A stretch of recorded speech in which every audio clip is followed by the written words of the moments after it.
Hello, everyone, and welcome to another edition of Mormon Stories Podcast. I'm your host, John Dehlin. It's June 8th, 2026. Today, we're going to be answering the question, what happens when a Texas mega pastor's son, or a pastor from a megachurch, when his son decides to join the Mormon church because, in part, he's seeing his evangelical church and the evangelical church movement sort of water itself down into kind of non-denominational Christianity. So eventually he joins the Mormon church at great sacrifice to himself, ends up marrying in the church, raising kids in the church. He's still active in the church today. But what happens when he starts noticing the modern Mormon church or LDS church following the same playbook that evangelical Christianity has and begins to water itself down as well and start to de-emphasize its own distinctive doctrine and theology and history, and, in many ways try to refashion itself more as a non-denominational Christian sect. That's going to be a big part of what we talk about today in an epic Mormon story. I'm super excited about it. And there are a couple other surprises at the end. We're going to be sharing at some point an analysis of, with data, the Mormon Church's pivot from distinctive Mormon doctrine, theology, and history towards more mainstream, vanilla, non-denominational evangelical Christianity.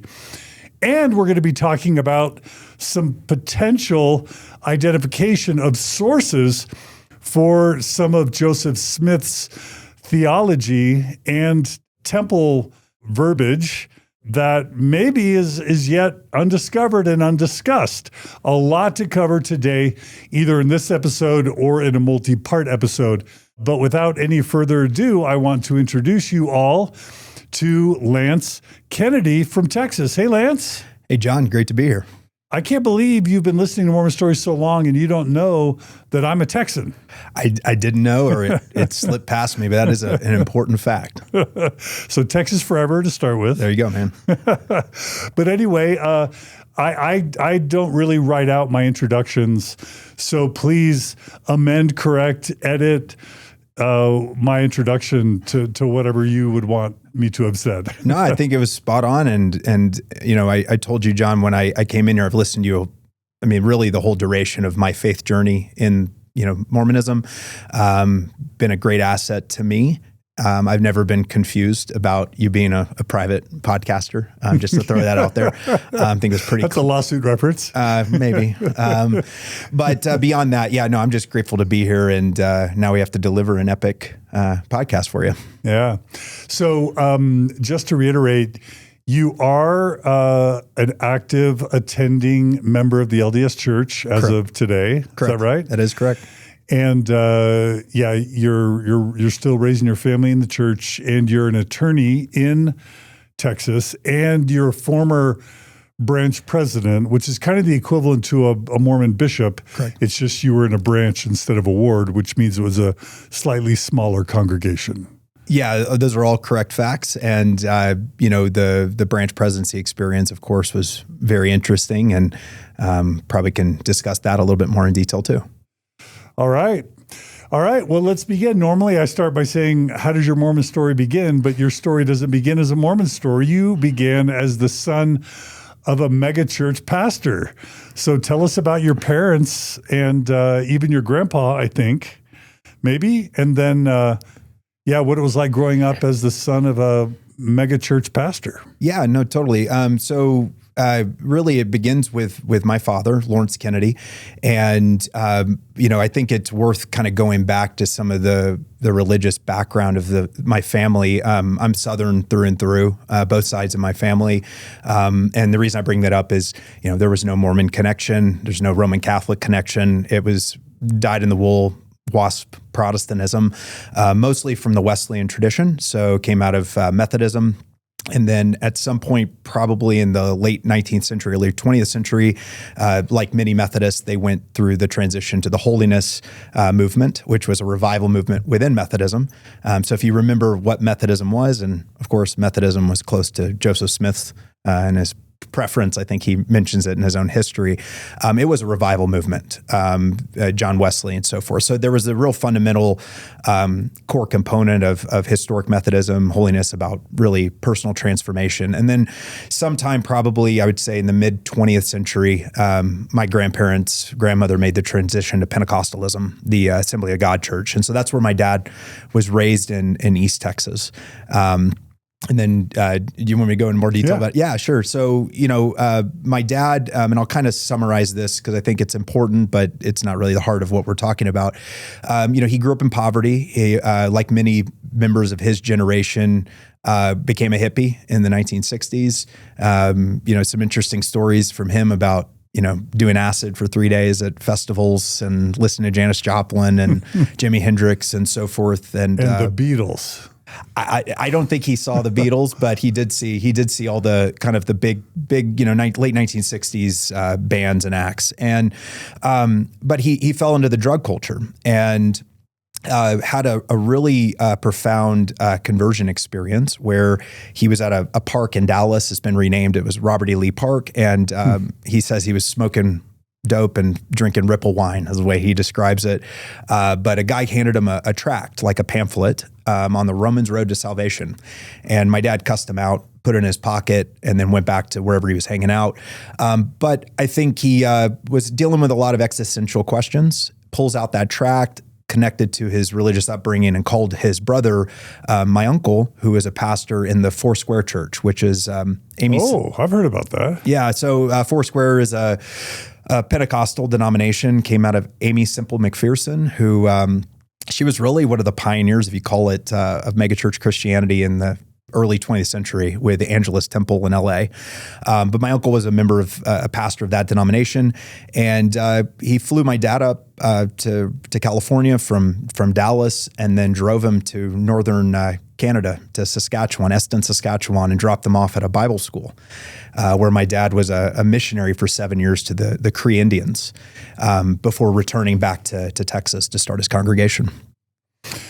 So he converts and at some point decides to start his own church.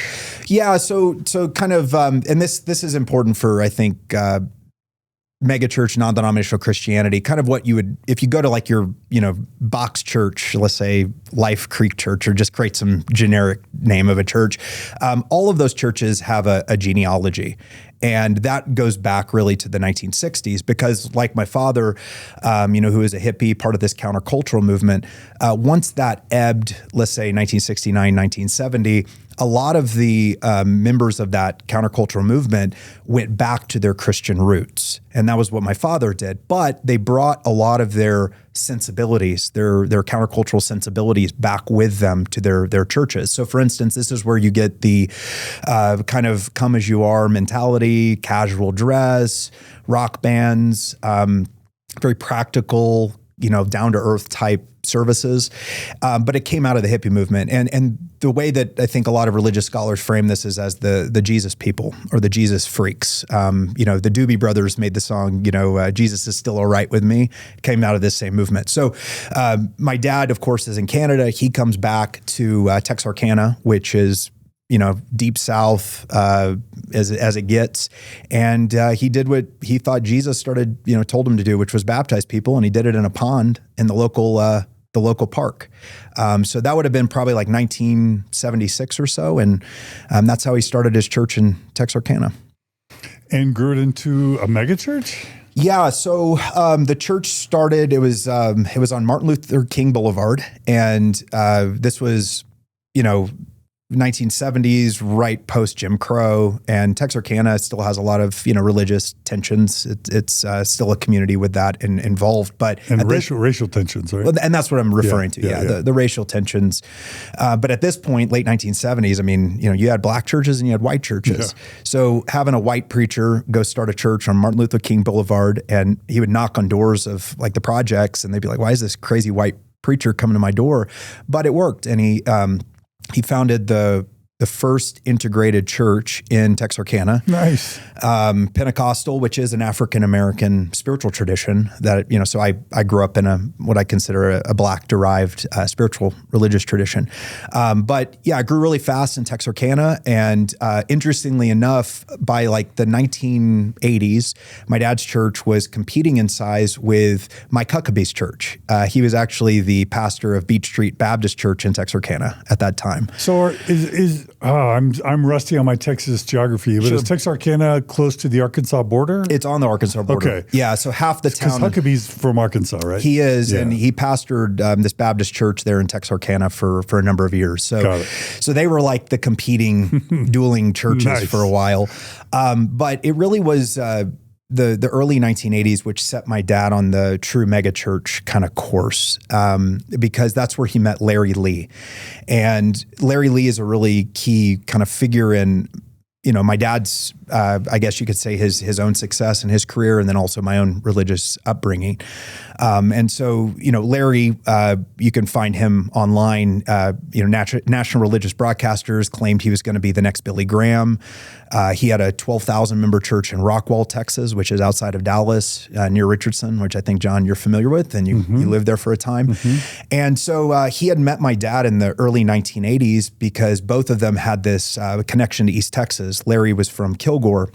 And when he had started his church actually in the back of a roller skating rink, he had called my dad and asked for advice because my dad had this church in Texarkana. Larry, though, came out of the Southern Baptist Convention.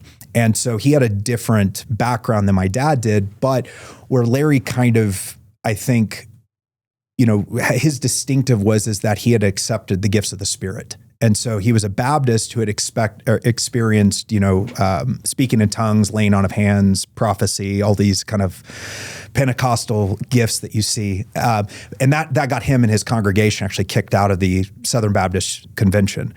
So 1986, Larry brings my dad to Rockwall to be his executive pastor. And at this point, Larry's church is just exploding in size. He has a prayer ministry. It's all over TV. My dad and him had traveled to Seoul, Korea to learn from Paul Youngie Cho, who had a 1 million member church in Seoul, Korea. It was the largest church in the world at the time. But this is where you get like small group ministry, their distinctive prayer ministry that they brought over. They got it from Korea. And so 1986, my family relocates to Rockwall to help Larry. And then Larry sends my dad to North Dallas to plant a church there, which was kind of I guess you could call like an early satellite church, because this is before you could broadcast in, one preacher into multiple sites. So he literally sent my dad out to the north part of Dallas to fulfill what they called their Isaiah 43 message, which was, we're going to call out to the north, south, east, and west to give up. It's a prophecy. So Larry's church in Rockwall was east. He started one in Fort Worth, one in Duncanville, south, and then my dad was in north to kind of geographically map. And this goes back to what's called spiritual mapping and spiritual warfare. So they were literally geographically claiming territory for Christ. This reminds me of Joseph trying to fulfill prophecy that he finds in the scriptures. That's awesome. Yeah, I mean, whether they were trying to fulfill prophecy or they saw it as a model for them, but they definitely were deriving, because with Kingdom Now philosophy, dominionism, some of these kind of variants of Pentecostalism, you get into territorial spirits. And literally there's geographic, like Satan has an army and he's divided up his demons to rule over certain areas of the world. So that's why they felt like they needed to do that. But my dad gets sent to North Dallas. First day, 1989, his church opens to 1,200 members first Sunday. And I was there for it. I was a little kid, of course, but just remembered all the excitement. And church just grew really, really fast starting at that point. Okay, so at this point, you're the son of a pastor of what's becoming a megachurch. Mm-hmm. So what was your religious upbringing like? What was your spiritual life like as the kid of a megachurch pastor, et cetera? Yeah, so that's a complicated question. I think, it is. I'll give you kind of one more historic kind of detail because I brought up Larry Lee and his relationship with my dad. So 1991, Larry's running his global prayer ministry. And again, as I mentioned, Christian or National Religious Broadcasters, NRB, claimed him to be, next Billy Graham, had this massive church. And really, if in the 1980s, there were roughly about 100 megachurches in the country. Very few non-denominational Christians. If it was like less than 10%, it would be accurate. So these were kind of like a very unique type of church. Well, in 1991, Larry gets invited on Diane Sawyer's show. I think it was Nightline or Dateline, but it was one of those, the big shows, CBS, to do ostensibly a cover story on his ministry, but it ended up being a hit piece. And so she, in this interview, you can find it on YouTube, did an expose on Larry Lee, who was my godfather. And that's spelled L-E-A. Correct. Yeah, L-E-A. Yeah. Larry L-E-A. And she did a hit piece on him, Bob Tilton, and W.V. Grant, who were three prominent televangelists in Dallas, which is the buckle of the Bible Belt. Well, Larry ends up having some type of, I want to call it a nervous breakdown, but just basically couldn't handle the pressure that was on him. And so his ministry implodes. Well, my dad was perfectly set up to inherit his mantle. And, he's the heir apparent. He's running the big new Church on the Rock Church, which was the name of the denomination. And that really catalyzed the growth. Well, the other interesting thing was Bob Tilton, who was, a real famous televangelist. He was about a mile down the road from my dad's church, and he happened to be on that same expose as Larry Lee. So his ministry collapsed. So you had about 1,000 people plus come over to my dad's church almost immediately. And so by the mid-90s, based on kind of these two collapses of these ministries and others, my dad inherits thousands and thousands of people, so that by the late 90s, he was having between 6,000 to 8,000 attending people at his church in Carrollton. So as I'm growing up, I remember Oral Roberts, Jimmy Swaggart, Jim and Tammy Faye Baker. Yeah. So I remember those scandals and implosions. It sounds like the ones that your circle were involved with. They were slightly after. They were after that, but interesting connection with ORU. Larry Lee was appointed the dean of theology of ORU, or Roberts University. Okay.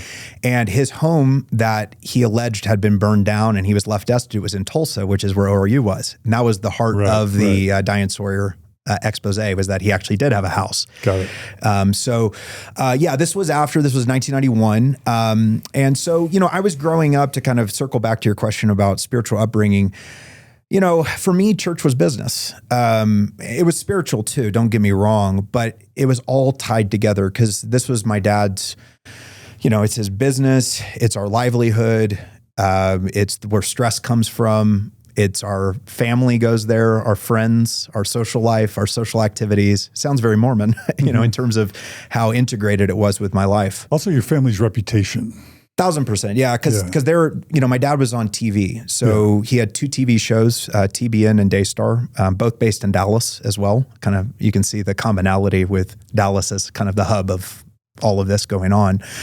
He was very, very prominent, very public. But the kind of recurrent thing, and I say this because I love my dad and he knows I'm here, and they were telling me they're praying for me being on here, by the way. So, my dad always, I think, struggled with his upbringing in poverty. And so the more successful he got, the more stressed out he got, because it was almost like he was going to lose something he had gained. So I think, though, that kind of also kind of fed into the way I viewed church and religion and organization and how it should be run and shouldn't be run and all of those things. Yeah. You tell a story about you being brought up on stage.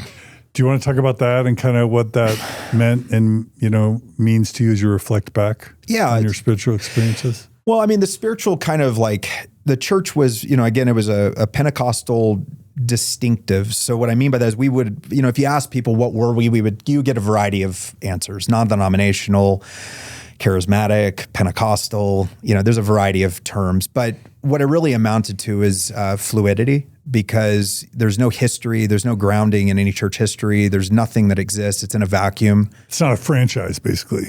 Yeah. It's like a formal franchise of a formal denomination. Church denomination, right? I mean, it was part of the Church on the Rock denomination, which wasn't, in terms of like, you're talking about more like mainline type denominations. No, it wasn't. It was a new denomination. I mean, Larry Lee founded it. It was called D Magazine, a virtual denomination, but it didn't have the institutions. It didn't have the timeline to know what you need to teach and not. And plus, people are trying, these guys are growing their ministries. They're doing what works.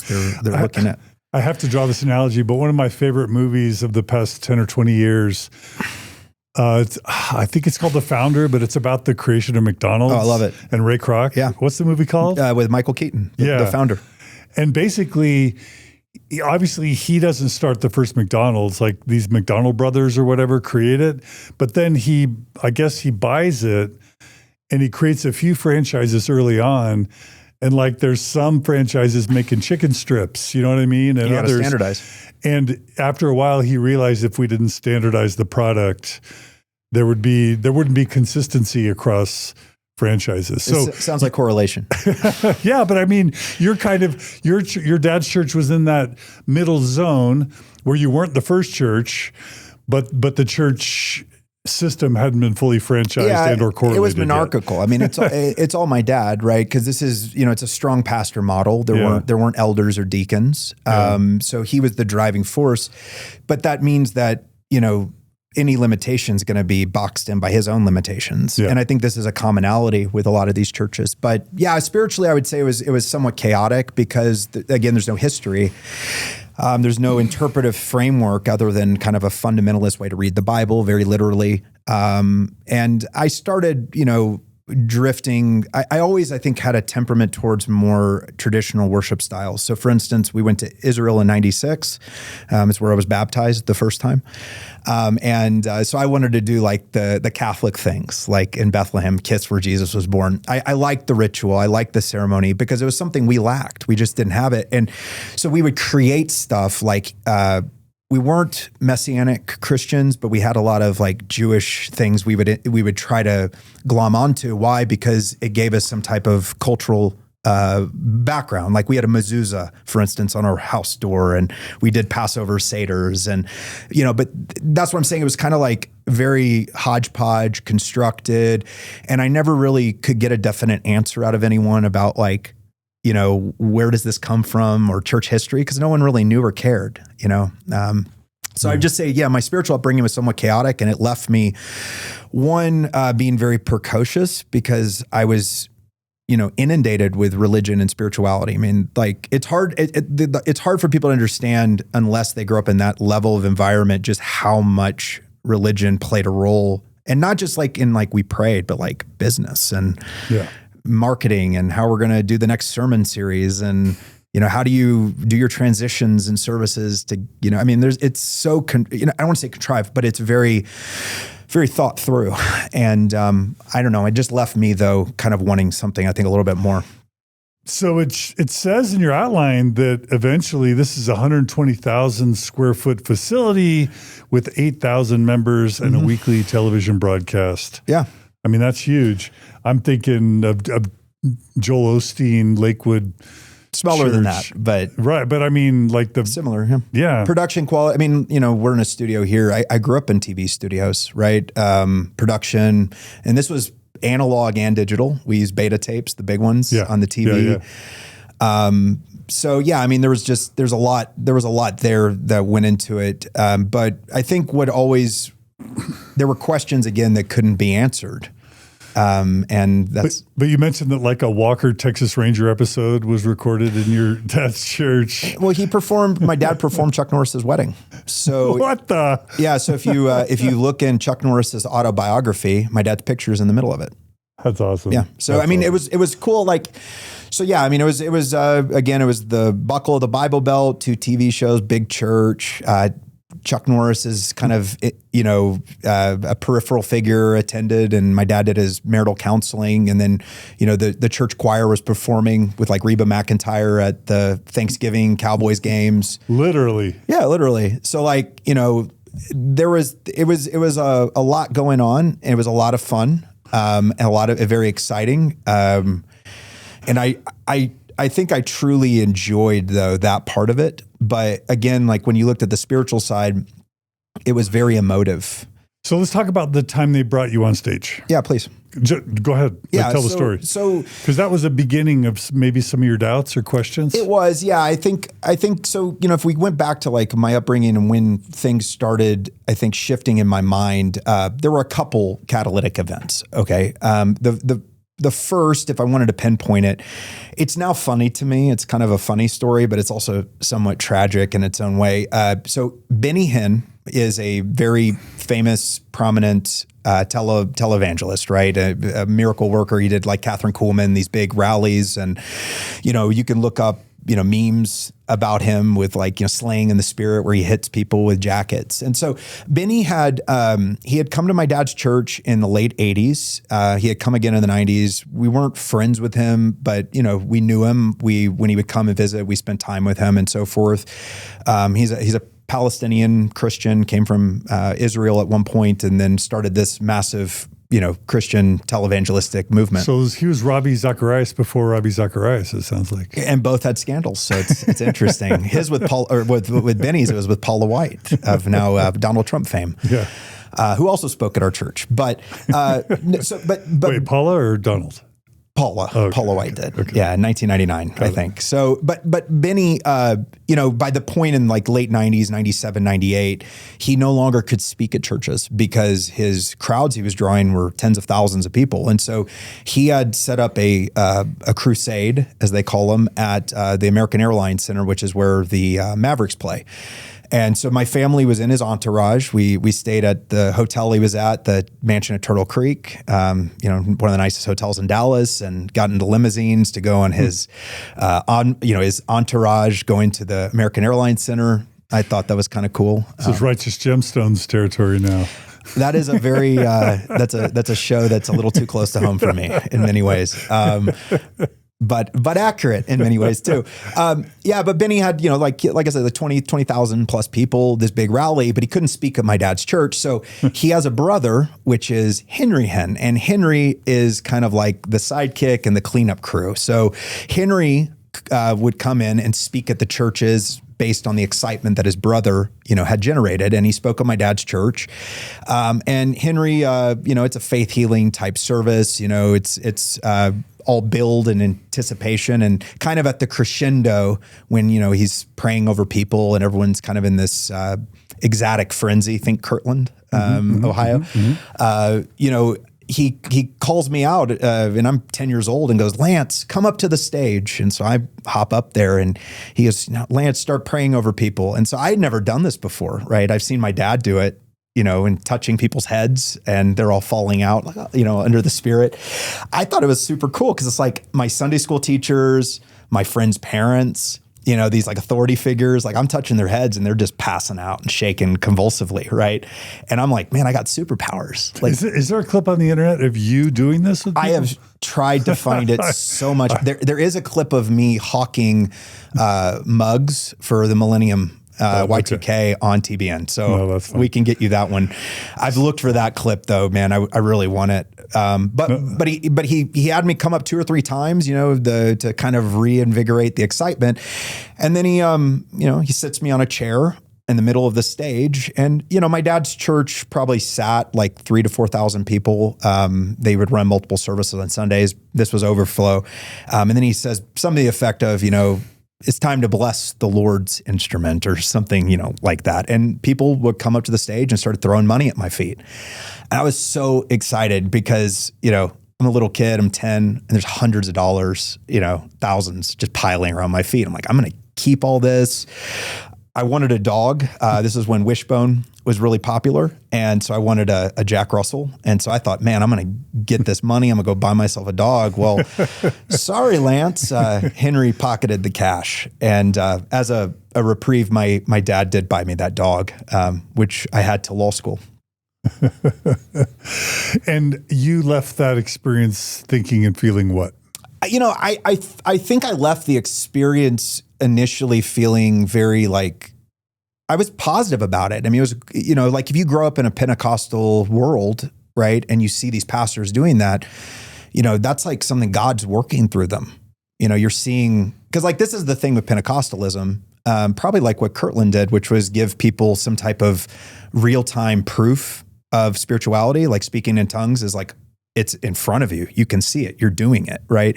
So I grew up seeing that happen. So to be able to do that myself, is huge. And I was definitely upset that he kept the money, but it wasn't really till later as I got into adolescence and older that I started getting a little bit, I think you could say, upset about the event. But the broader theme was kind of the commercialization of Jesus, no? Yeah, I mean, it was not, I think that was kind of, the whole framework, and partially why I was so drawn, I think, to more liturgical forms of Christianity was because it wasn't focused on people's desires. Because that's kind of like in my mind was religion is from God. He's not taking a survey and a poll about what people want. And so if you're totally trying to go towards market forces and whatnot and commercialize, you lose the spiritual core. And so, seeing again, the profit motive, the money, and I always was I'll say this, I never, and I still don't feel money and religion is bad, right? Which we could talk about more, but I do feel though that being the motive is the problem. And you see that too much in televangelism, of course. So, I don't know if that answers your question, John, but yeah, absolutely. Okay, Lance, so this is great. So the next part of your outline I find really interesting because number one, you talk about ways that your dad's church incorporated what I might say are good or best practices regarding, the safety of the membership and that sort of thing. Sure. So ways they evolved that were good. But then you also talk about how maybe evangelical or non-denominational Christianity maybe started moving away from its foundations in a way that also proved challenging for your interest or your appeal in adolescence. Yeah, but start with the good things and then go to the bad things. Yeah, good things, they ran it like a business, and that meant they were worried about liability. It's a no-brainer. And I say that kind of frustrated because I don't want to reveal too much, but they did background checks on every person that worked with kids. To prevent abuse. 100%. Yeah. Why would I want my kids being watched by someone I don't know? No. But duh. Yeah, duh. Right. We had they had barcodes, for instance. So when you're like a hospital, you get a wristband. Kids would come, they get wristband, they get scanned in. Only the parents could scan them out because you don't want people stealing kids. They had multiple armed security guards that they would have off-duty police officers. We had security systems. My dad never met with women by himself. Male pastors were not allowed to, let alone 12-year-old girls.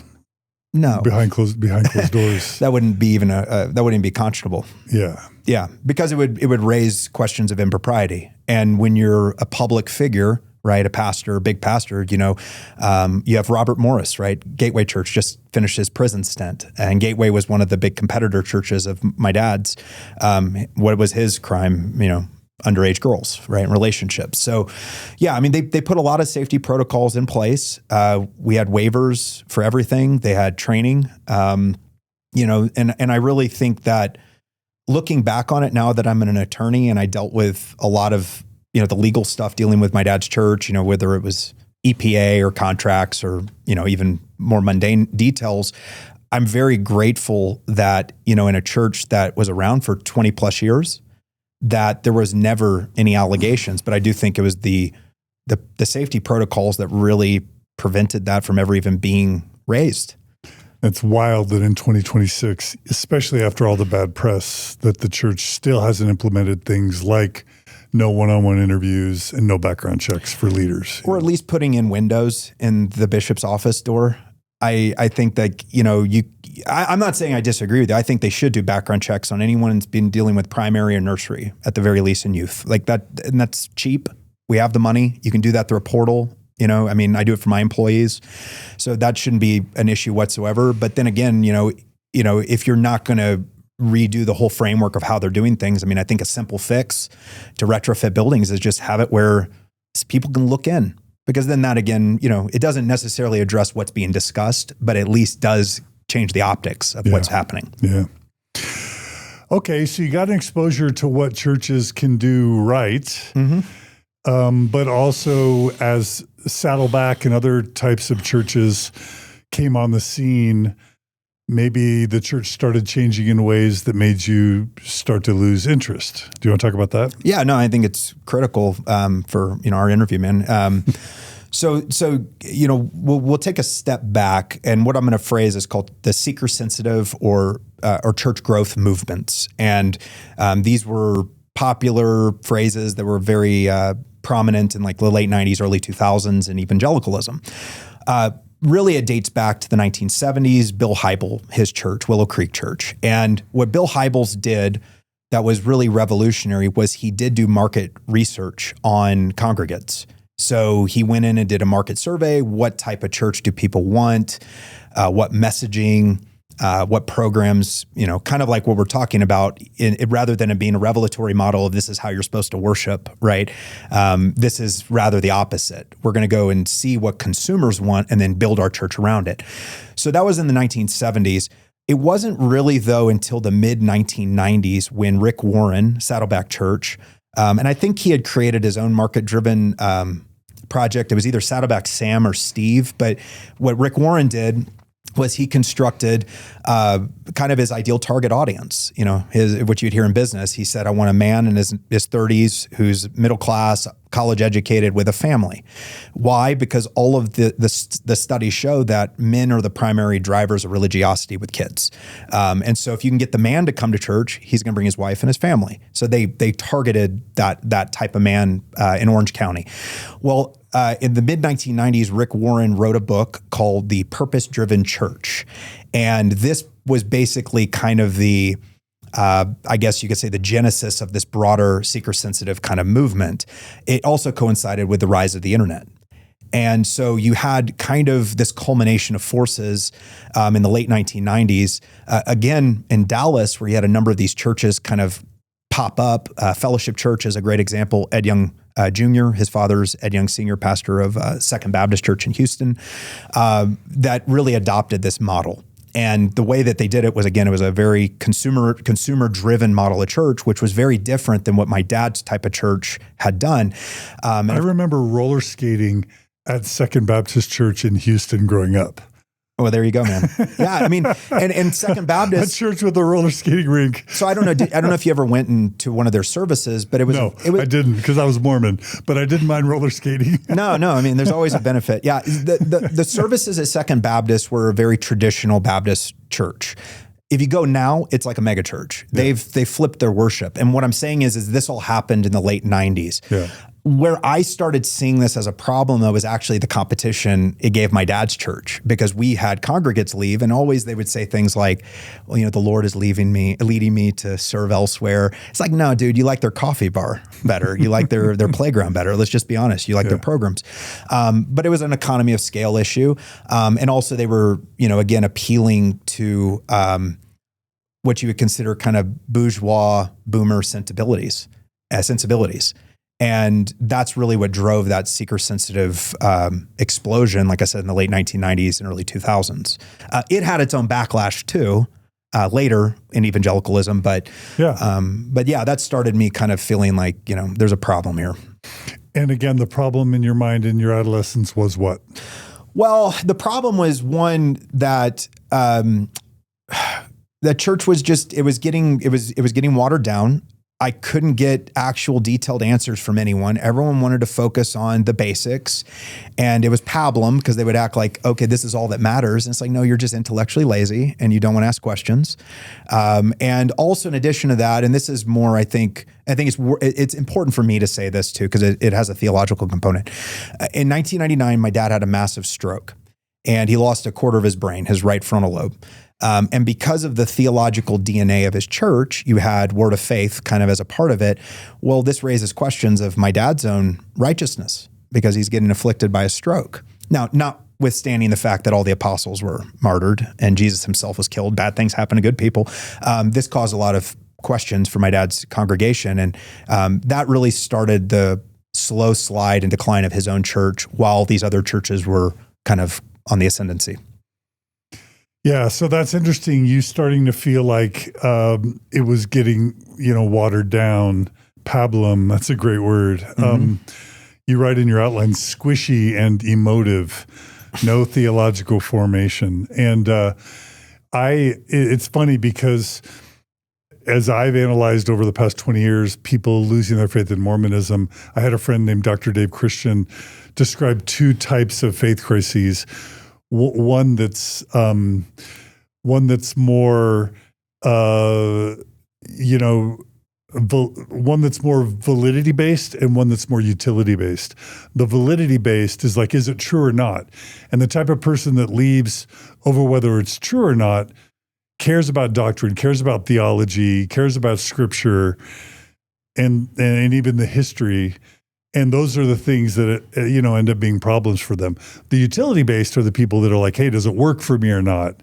And so you were a validity evangelical Christian. Yeah, I think it was because it was, I felt like I had moved past it spiritually in terms of what I needed at the time. Yeah. And I didn't, I think it was partially because if I went to my dad's church, everyone worked for him.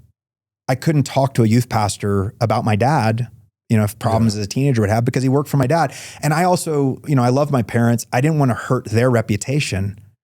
So I almost was like imprisoned because no matter where I went, even if it was a school counselor or anyone, they knew who my parents were. And so I felt like I was imprisoned by belief. I was imprisoned by the reputation side of things. My parents weren't very dogmatic. They weren't. They weren't like, you need to, you can't think, you can't believe. Yeah, you mentioned actually like having to hide practices that your family would engage in because they weren't acceptable by the broader church. You want to talk about that really quick? Sure. I mean, like Halloween, right? Like Halloween and evangelicalism is one of these deals where I think it happened with Kingdom of the Cults and the Satanic Panic and Terror in the Toy Box, the 1980s. But Halloween, which is a Christian holiday, like it's all Hallows Eve, right? It's a Christian holiday. Let's just get that. It always frustrated me. I'm sorry. But you couldn't carve pumpkins because a pumpkin's fine, but you put a face on it, it becomes a demon portal, right? I mean, this is the logic. So people in my dad's church, they would dress up, but it was for fall harvest. It wasn't for Halloween. You couldn't trick or treat, but you could get candy. So my parents, I think, they of course played along with that publicly, but privately, we did jack-o'-lanterns. Privately, I trick or treated. They didn't want me to be a weird kid. I went to public school. I wasn't homeschooled. They did those things really right. I could read books. That you Harry Potter, like that. My mom bought them controversial. For me. There was a book burning. Members of my dad's church went to for Harry Potter, but my mom bought me the books. So, she grew up in the Bay Area. She was a little bit more, I think, free-minded, open-minded, and so I think there was some of that at play. But I didn't like having to hide it. I didn't like having to hide the fact my parents had a glass of wine on occasion, because I felt like they were appealing to the stupidest, lowest common denominator of their church. And, John, I know this is like a digression, but man, I have like prayer warriors binding demons in my dad's church because they had put up fake owls to scare off birds from porticoches, but that's a symbol of Moloch. But this is the way everything is, like super spooky story, spiritualized. And so I think it was just spiritually shallow and didn't left me that way. So I'm hearing two things. One is the changes that the church was making, becoming more loosey-goosey, emotion-based, less doctrinal, less theological. And I'm hearing sort of a dual relationship sort of problem where because your parents were kind of leaders, you just couldn't rely on the church for your own personal needs just because of the duality, the conflict of interest kind of. Well, it kind of goes back to pastors. I think I mentioned this to you. There's, as far as I know, there's two different professions that have support groups for their kids, pastors and porn stars, right? And that tells you, and they're not children of podcasters and children of Mormon Stories. Yeah, no, I think that's telling because of the what it does to the individual, because you're in for people to go to church, and this goes for Mormons, it's holy, it's sacred, it makes you feel good, you feel the spirit, and then you leave and you go to your normal life, you're an accountant or whatever. Not for me. Yeah. We brought in all the baggage. So yeah, I think that there was a combination of things going on, theological preferences, personal, seeing my dad's own decline physically and health-wise, and then also seeing the competitive side of things with, the consumer side with friends and stuff, going to the other churches that I thought were just, again, very shallow.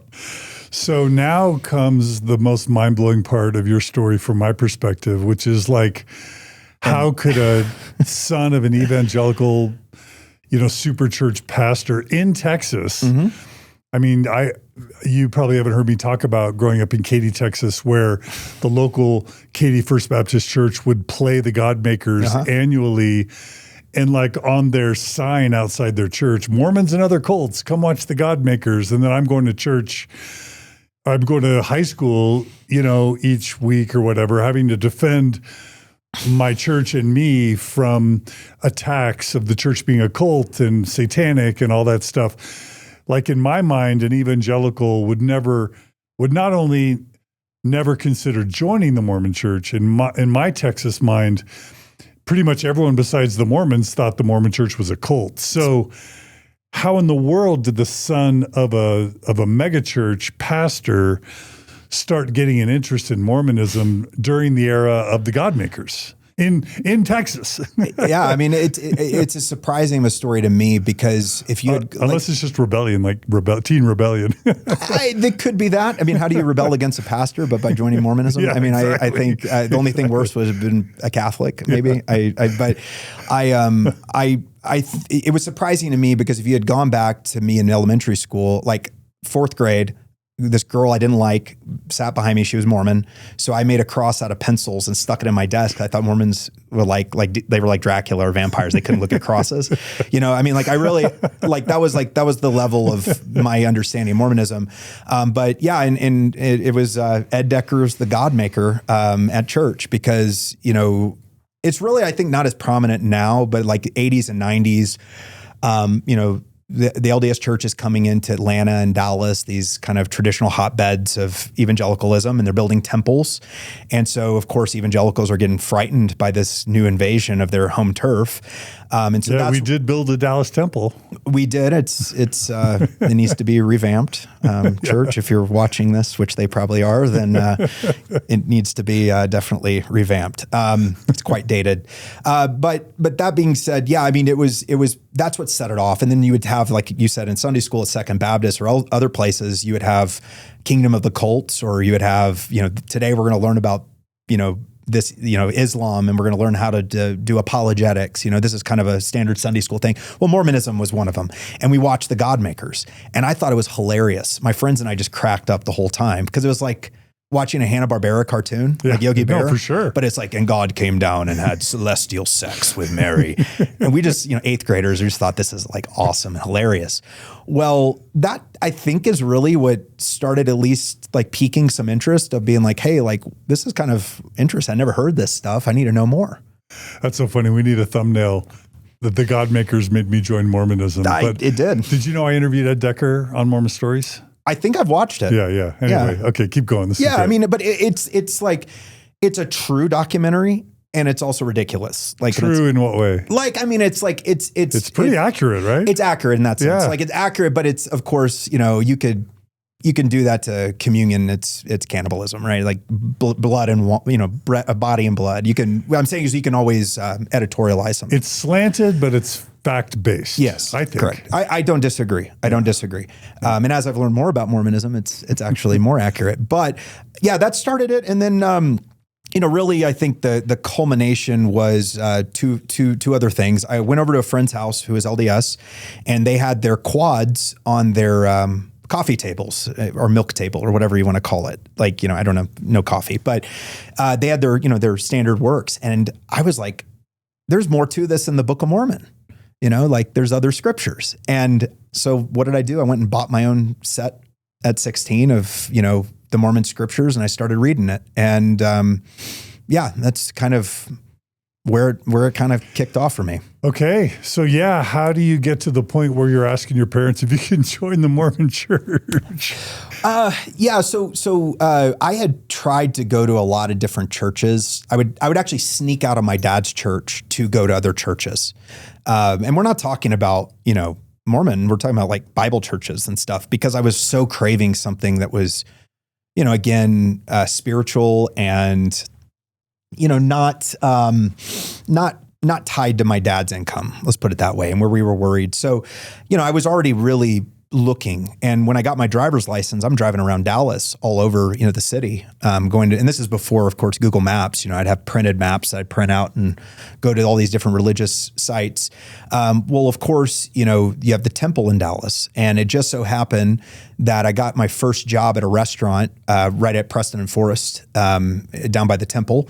And Reed Moon, who owns Moon's Rare Books, that's where he actually had his original bookstore, was in Dallas. And so I became good friends with Reed at that time in the early 2000s. And, after work, I'd go by the temple and sit in the parking lot and, listen to whatever I could find and read whatever I could find, and kind of started fantasizing and, about joining the church and what that meant for me. And how excited were your parents about that? Well, I didn't really tell them like straight up, like I'm joining. What happened was it was a kind of a slow process. The same friends that I saw the quad at their house invited me to church. My mom made the deal that my friend Clint had to come to my dad's, our church too. So I couldn't just go to theirs. But man, when I went to that first sacrament meeting, I was hooked. I was like, this is what I want. Because it was very like structured, and I was a high school boy, and I'm seeing these kids, they're doing stuff with communion, and they're priesthood holders, and they have titles and offices, and they're Boy Scouts, which I always wanted to be and never could be. And I was just really hooked. And so I started trying to figure a way to get baptized. But the missionaries told me I couldn't get baptized without my parents' permission. And so I kind of broached the topic and was promptly kicked out of my house. So you were kicked out of your house for simply asking your parents if you could convert. And what age was this? I was probably like 17 or 18. And, I don't want to say like, because again, my mom's probably watching this and she's like, no, I never did that. Yeah, you did, Mom. But because what happened was it was kind of a culmination of things, but I came home and my stuff was on my front porch, like a bag packed for me. So I went and stayed with my aunt, and my parents, of course, next day invited me back in. Yeah, they were trying to do it to pressure me. Mm-hmm. It did the job though. It kept me away from, at least formally joining the church or trying to again until I had the opportunity. And what happened in between you backing off and then actually joining? It was only really a couple years. I went to college. I went to UT Austin. And Longhorns, go Longhorns. Hook 'em. Hook 'em. Yeah. And my friend Jason's an Aggie, and he's going to be so mad. I just said hook 'em. I'm sorry, man. He would say gig 'em. Well, John is wise. He's a very wise guy. And, he's not within arm's reach, but he's close. Yeah. It was really interesting.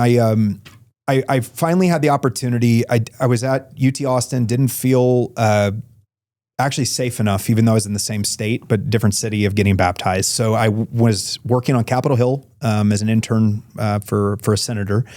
And that's where I met the missionaries and elders Trupp and Waldrop. I'm still friends with them. But it was funny because they tried to give me the lessons, but I knew more than they did. So we got permission and I got baptized in Chevy Chase, Maryland. And Harry Reid was there. Yeah. So my wife, Margie, her family converted in the Potomac area. Okay. So very close to Chevy Chase. But yeah, that's if you're going to join the Mormon church, kind of that Maryland, Virginia, Beltway kind 100%. Of area, these are intellectual Harvard, Sunstone type Mormons that would be very intellectual, but also very devout and even very supportive. I was in a YSA ward, and I was there briefly. Okay. But like I said, Harry Reid, like so I said, Harry Reid was there. He happened to be attending a ward and was at my baptism. I always thought that was pretty cool. Yeah. For those who don't know, he was U.S. Senate Majority Leader. Yeah, senator from Nevada. Yeah. Portrayed in Casino, by the way. Yeah. With Al Pacino. Or no, Robert De Niro, sorry. But yeah, so I got baptized. It was a great ward, like you mentioned, though. And let me ask, what were some of the most distinctive doctrinal or theological or practice elements of Mormonism that were really compelling to you? It's really, in preparation for coming on here, because I was really kind of wrestling with some of these questions, like what was the driving force? And of course, I had mentioned it was highly stable, highly organized, and not chaotic. And those So the structure. The structure was very appealing to me because I didn't have that at my dad's church. The fact that it was like very uniform, like the correlation side of things. It was a correlation as a feature, not a bug. As a feature, not a bug. And it is a bug in many ways. And it's also a feature, which is, you know what you're getting. Yeah. And I liked that. I liked how systematized it was. I liked how everything was very clear and delineated. The boys had a role, this spoke to me. And granted, like some of this is personality driven, military and so forth, but like at the same time, I liked it. And it was the opposite of what I experienced with my dad's church.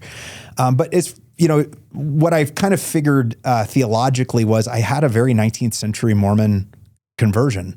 Because the same questions that Protestants were asking themselves in the burned over district that would have been appealing to them were appealing to me, which was things like infant baptism and predestination and free will and church governance and what are the role of apostles today? Because my dad was considered an apostle, right? And a prophet.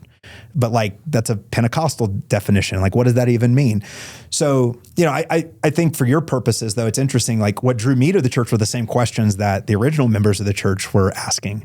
And right. Joseph himself. Well, because those were, clearly, because these are the questions Protestants asked themselves. Infant baptism, authority. Who has authority? Because Protestantism, there is no authority. I think, and again, the way I kind of, at least can view some of the things that the Restoration did was actually dialed back the Reformation. Mm-hmm. It reinstituted sacraments. It reinstituted a sacerdotal priesthood, right? I mean, it did a lot of the things that Protestants got rid of. It re-added them back into it, but it also answered those questions, as you were saying, that Protestants still ask themselves because they're not clear in Scripture, and this is why the Book of Mormon, conveniently or not, answers those questions. Yeah. But then also, in addition to the questions it answered and the structure it provided, you knew a lot of the historical, theological, doctrinal baggage or challenges with the church more than the missionaries or even, members, into which you joined the church, correct? Yeah. I mean, and those things weren't obstacles to you. Well, this is right at the same time Mormon Stories was coming online. And so there wasn't 2005-ish? Yeah, it was 7 when I was baptized, but 5 when I was really actively, and I told you, I think I started listening to y'all when you started. So before you joined the church, you were listening to Mormon Stories. I believe so, yeah, because I had your podcast downloaded on my iPod. Yeah. Yeah, but it was great because I, when I got baptized, they put me in gospel principles when they actually had that. And I was like, guys, I don't really want to hear this. I want to know about the Jews. Because that's pablum. Talk about pablum. Yeah, right? But it's meant for a really basic level person. And I'm not patting myself on the back. No. For good or bad, I just obsessed about this stuff because I was kind of crazy. I mean, religion was everything to me. It was just, it permeated, again, every possible dynamic of my life. So I spent a lot of time with it. And so, when I got into the church, I'm like, I want to hear about the gods. I want to hear about infinite regress of gods. Is there a ground of being? Is there some source that God comes from? Or does God have a father or Adam God? Or let's talk about all this stuff and never. Or theosis. Can we become gods? Yeah, but that's soft theosis is orthodox, which is kind of where we're headed now. But, yeah, all the hot button topics you're not supposed to talk about on sacrament meeting, and I've gotten in trouble for talking about before.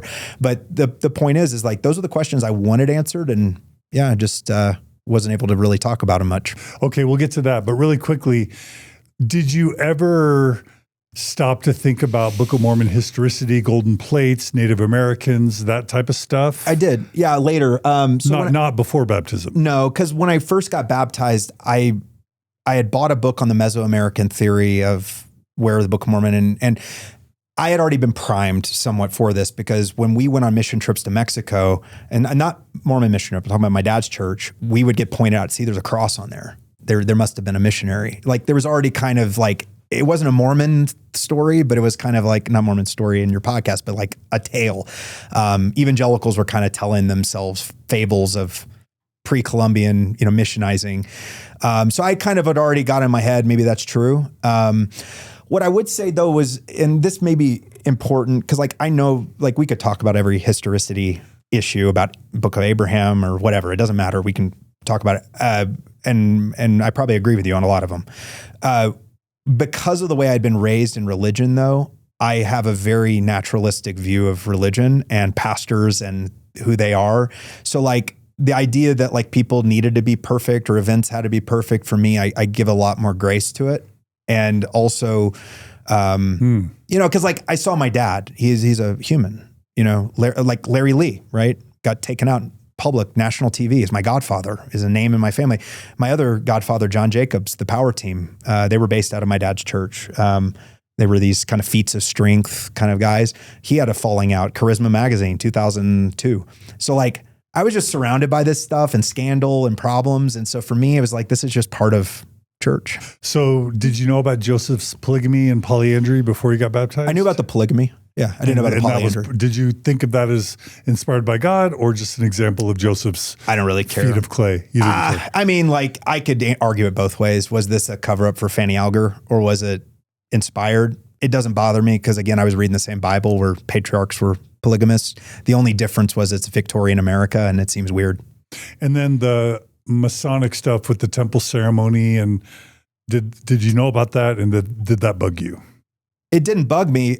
Incidentally, I actually was endowed after I became a Mason. So that's another aside. Yeah, I saw that. But I did know, but that didn't bug me either because again, I like the way I viewed it was probably a little bit more of the catalyst theory. I was already kind of thinking this way, like, you know, it doesn't have to be an ancient ritual. It could be something else. I'm not saying that's what I believe now. It probably is how reason can be used, instrumental reason can be used to justify things. But I did know about it. It didn't bother me. No, it makes total sense that seeing a church formed and grown from close up as a kid, you're going to know that, you know, you're going to know what it's like to start a church and to build a church and to grow a church, and you're going to have a more realistic view of what happens. Yeah, and that partially helps, but that's what gets me in trouble because like things that I just make total sense to me where things came from or what went down to cause certain things. You know, you talk to a rank and file member and they just can't see it again because they just don't have the context. Yeah. You know, it's just, it's out of their, you know, they can't fathom that this could be the case, in other words. So initially you joined the church and kept it secret from your parents. Is that right? It lasted for a couple months. And then there was a member of their church who happened to be my Sunday school teacher who showed me the Godmakers, who saw something on a Facebook page post and he reported it. And so I was on a date. I was very happy. It was a YSA date, you know, and like, you know, and I get a call from my dad basically telling me he's going to cut me off. And that soured the date a little bit. He didn't cut me off, but it did. This was right after baptism. It caused me to go inactive, at least for a while. So that was 2007 when you joined? Yeah. Ish? Yeah. Ish. And you said within a short amount of time you went inactive for about a year later. Yeah. For about 10 years? Not 10. It was about 5 years. And were there other elements that contributed to you going inactive? Culture, 100%. What do you mean? Oh man, this is kind of where like, you know, you grew up in Texas and you live in Utah. They're very different places. Yeah, but like I agree from what you wrote in your outline that my Katy ward was sort of a Utah microcosm. It is. It's an in outpost. Katy, Texas. Yeah, you go to. Like I don't have an accent, right? I grew up in Texas, but that's because I was in a Mormon bubble where everyone around me was from Utah. Yeah, and this cuts both ways too. It's one of the reasons why there's so much cohesion in the church. Yeah, but it's also like that new study. What was Jeff Strong's book talks about torn 40% is the culture. It's like it sucks. Like there's no other way for me to say it. Well, why does Utah Mormon culture suck from someone who grew up in Texas? I mean, this is probably its own podcast. I would say I'm gonna get, like, without ticking off all your listeners or people that are from Utah. Like I'm a licensed attorney in Utah. I'm inactive, so no one can get mad at me for that right now. Inactive as an attorney. In Utah. Yeah. Okay. Inactive attorney. And by the way, you don't have to diss anything now. I mean, back then, what were the elements of Utah Mormon culture in Texas? They were just childish, man. Like I'm 19, I had joined a college fraternity, I'd grown up in public school, I'm pretty worldly. And then like we're going to the YSA ward and they're wanting me to do pillow fights. And I'm just like, dude, like, what did I sign up for? I didn't go back to fourth grade, but that's the way they all were. They were like these super nice, earnest guys that you couldn't say anything bad about, but they were like, you know, in terms of, and this is kind of a broader cultural critique. It's like in certain spheres, they were badasses. You know what I mean? Like they could be in law school, top of the class, editor of the law review.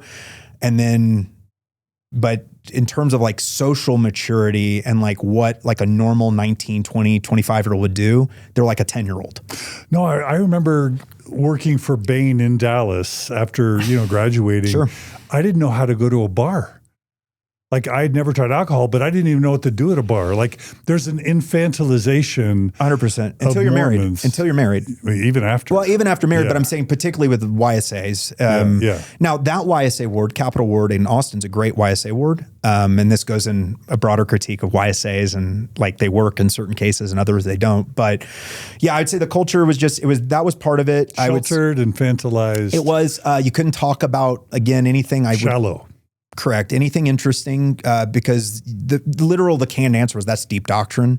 And they would kind of laugh and then not want to talk about it. Milk before meat, but never the meat. Never meat, just always the talk about that. And then I think there was also, I don't know. I mean, it was again, I think those were the primary ones. You mentioned a friend getting disciplined. Yeah. My Do you want to buddy, talk about that? a groomsman at my wedding. So my buddy, Eric, he grew up in a very traumatic household in Nacogdoches.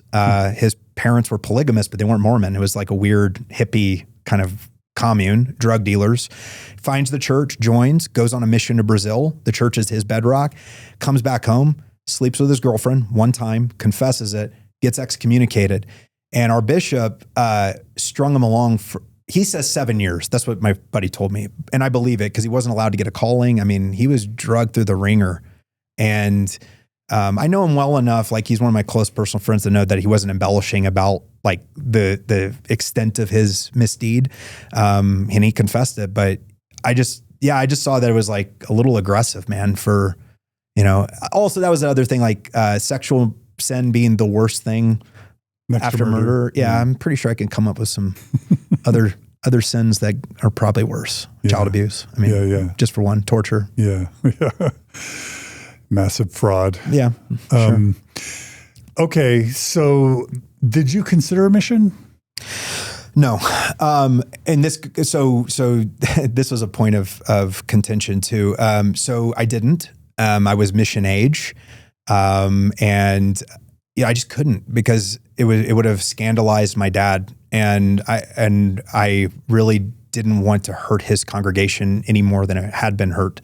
But this was a consistent frustration I had with the church, and I don't want to say the church, with priesthood leaders, because you would go to them and want to talk to them about a problem or some issue or want to talk about anything. And primarily it was because I was looking to talk to them about my dad and his church and just upbringing, because I had never, you know, talked about this stuff with anyone. The immediate response was always, well, have you considered a mission? Because it was like that was the panacea. Like all your problems, all your frustrations, everything, just go on a mission. Everything will be okay. That's what your patriarchal blessing says. You know, you're going to be okay. I'm like, no, y'all don't understand. Like my dad was scandalized because he had a stroke, which he couldn't control. The Bible says if a pastor's son brings him into disrepute, he no longer can hold his office. And me joining what amounts to a heretical cult would constitute that. Like, don't you get that? And it would go one ear and not the other. So the pastoral care wasn't great for you.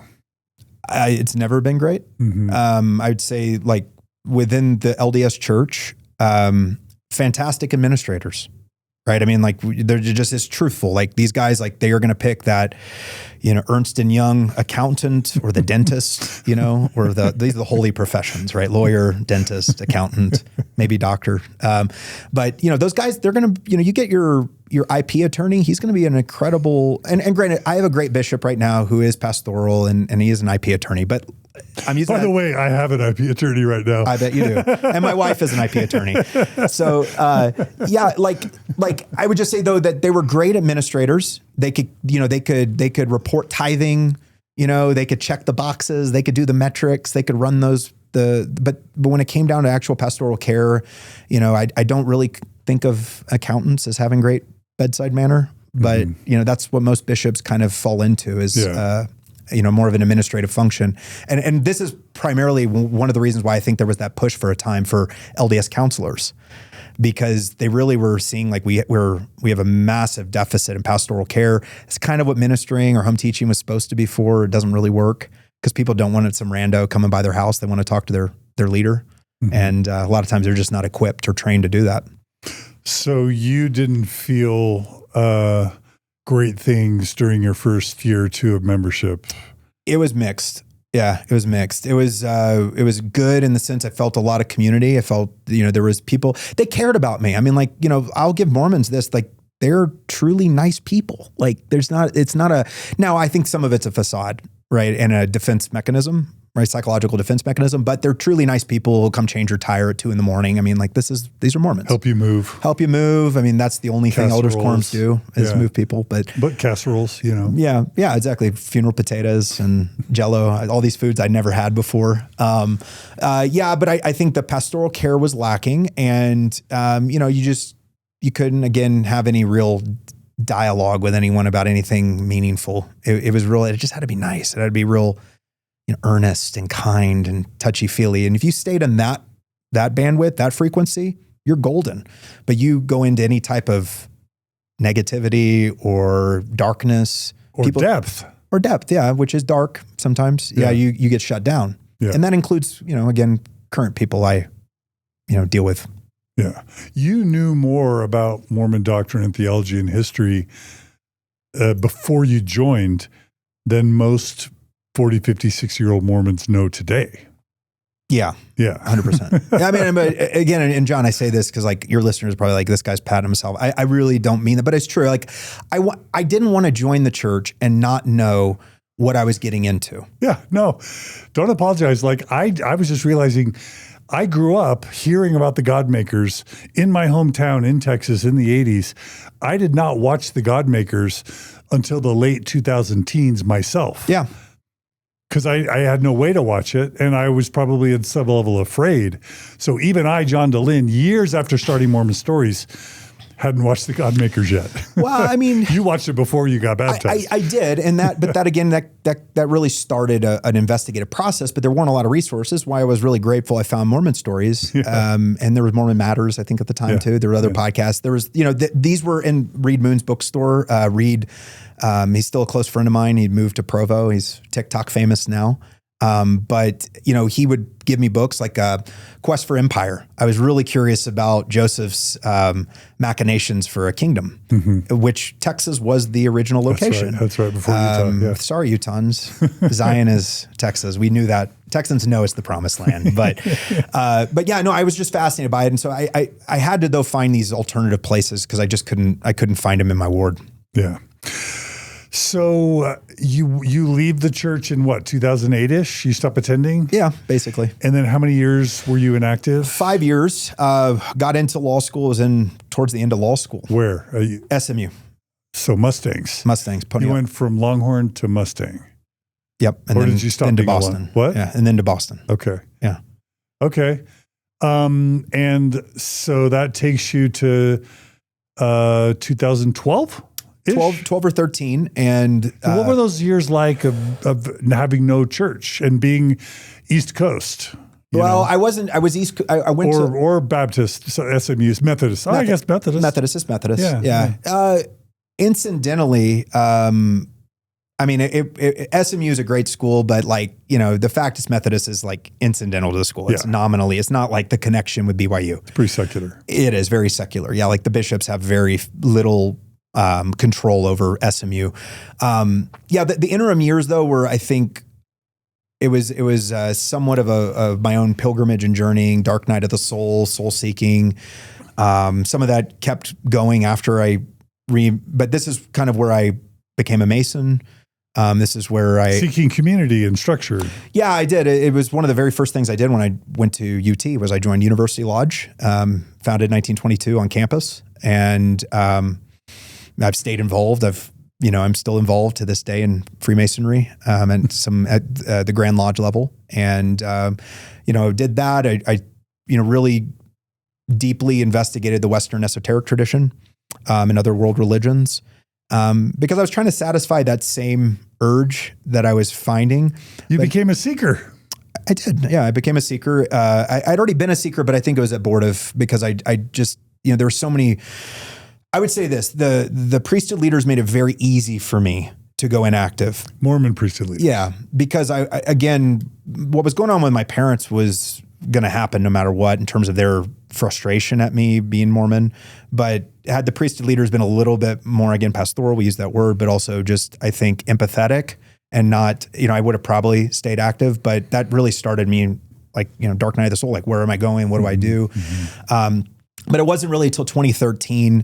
I just had a moment. I woke up and I just really wanted to go back. And I think it had crystallized in my mind, more of the utilitarian side of things, but also that Mormonism was the best fit model for me in many ways. I'm an American. I'm ancestors on the Mayflower, right? Like, I don't get any more American than that.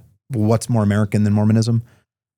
Few things, right? I mean, like churches. Well, Pentecostalism, right? I mean, Nation of Islam. Like, I couldn't join one. I already joined the other, so therefore Mormonism was it. Yeah, but it gave me an identity. I was a Mormon, right? That word meant a lot to me because it's an ethnic term, right? You're joining a quasi-ethnic group. Mormons like to think of themselves as distinctive or generic white people, but they're definitely not. They're kind of their own caste. Yeah. And so it just, and it also had, based on my own, propensity and desires for ritual, and Masonic ritual and things like that, ceremony, it gave me that high church aspect as well as the low church. So I felt like Mormonism was like the best of all worlds. So where were you when you reactivated? In Dallas and Frisco. Okay. Yeah. So you a singles ward, or? I started as a singles ward and quickly was like, nah, I'm just going to go to a family ward. I couldn't handle it. Okay. Yeah. And how'd you meet your wife, if that's the next step? Yeah, it was. And I'll say this about the YSA thing, because I think it's interesting. Yeah. I think, again, church leaders may be watching this, probably are, spying on you, John. YSA wards, they serve a purpose, but probably not the purpose that we're told. It's the purpose is you're going to meet your spouse. Now, people do that. My sister-in-law met hers there. I mean, it happens. The primary purpose, in my opinion, is to give leadership opportunities to people who never would get one. Like, no 20-year-old's going to be a clerk or an elders quorum president, right? So you can give people these opportunities, but they're terrible where you don't have enough concentration of singles. So like in Austin, there was enough because the YSA ward at UT was UT students and tech bros and everyone, so it's a big couple 100-member YSA ward. You have critical mass.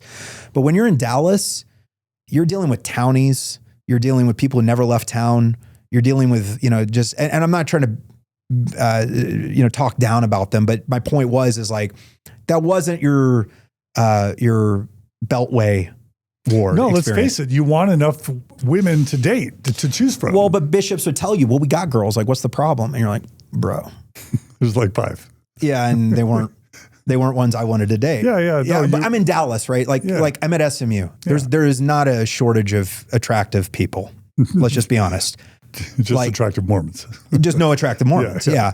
So I went to a family ward, had a much better experience. It was in Frisco, where I'd moved to start part of my career, and that was like a Beltway ward. It was, everyone was a McKinsey consultant or vice president of FC Dallas, or there had to be Bain people there. I was in the Bain office. There were Bain and BCG or whatever. Yeah. They're guaranteed were, but I always just use McKinsey as like the generic, the umbrella, the consultancy, consultant bros. I do have my On Cloud shoes on, so I kind of fit in. Nice. No Patagonia. Nice. But yeah, I did that and decided, I really wanted to marry in the church. I had dated different religious backgrounds, and I wanted someone who wanted a family, wanted kids, also had similar values to me. And again, from a utilitarian perspective, Mormonism checked all the boxes. Yeah. And it just so happened by this point, this was 2018, Mutual came online, Mormon Tinder. And within a week, I had matched with my wife, who is an attorney in LA, working in entertainment in Beverly Hills. And we met like a month later and we're married the next year. This is 8 years ago. Yeah. That's crazy. Yeah. Fascinating. Yeah. Okay. Yeah. So temple married by 2018, 2019? 2019. Yeah, Okay. August 2019. Which temple? San Antonio. What date? What date? August 19th. I should know this. My wife will get mad. August 19th of 2019. I stopped you because my birthday is the 20th, August 20th. Yeah. So, okay. Okay. And you said the LA? No, Salt Lake. Not Salt Lake, excuse me. San Antonio temple. San Antonio temple. Yeah. And that had a, the reason we chose San Antonio is one, between it and Dallas, it's the aesthetic one. Like Dallas, like it's gray clad marble. They need to update it. It was also, I went to the open house with my grandparents when it was an open house before I was a member. So that was in 2003 or 4. Went to that. We drove down there for my cousin's graduation and went to the open house. I did, baptism for the dead for the first time at that temple. Elder Holland put his hand on my head at that temple. And so it meant a lot to me. And so we went and had our sealing there, and it was a great experience. Plus Wemby. Wemby, yeah. Although it was pre-Wemby. Pre-Wemby, yeah. That was just an NBA reference I had to make. Yeah, that's true. Yeah. Go Spurs, go Knicks. Are you rooting for the Spurs or the Knicks? I'll go for the Spurs, but I'm not a basketball fan, man. Okay. What is it with Utah and basketball? It's just my son. My son got into it, so Margie and I. Well, you're tall, but like I played high school. But what I'm saying is Utahns are like, it's like the only white guys I know that are obsessed with basketball. It's like, and it's the least jazzy state has the Jazz, Sorry, I digressed. Okay, it's okay. Okay, so temple marriage and your so you jump on the Mormon train. Really quickly, you talk about eventually some of your frustrations are going to be the watering down of the temple ceremony. Yeah, 100%. But you attended post watering down of the temple ceremony because when I attended post 1990. Yeah. So I attended in 1988. Yeah.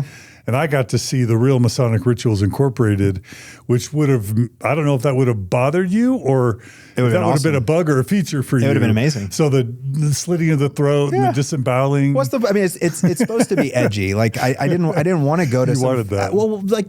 My point is like, if I wanted to, I didn't join Mormonism to join authoritarian Methodism. Right? Like that's like, if that's what it is. What do you mean by that? Well, it's just like some generic Protestantism where people tell you what to do.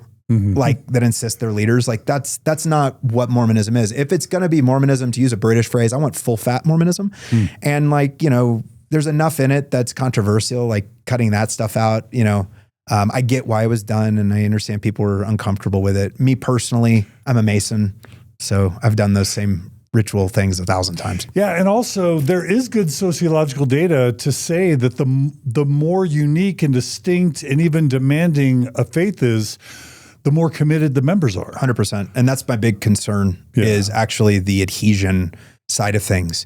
Whereas I think, maybe we're jumping ahead, but I think the focus is all on growth, right? Some like magical number to show we're growing, but the real number is the adhesion and the way things play out over time when you keep lowering things that root identity. Yeah.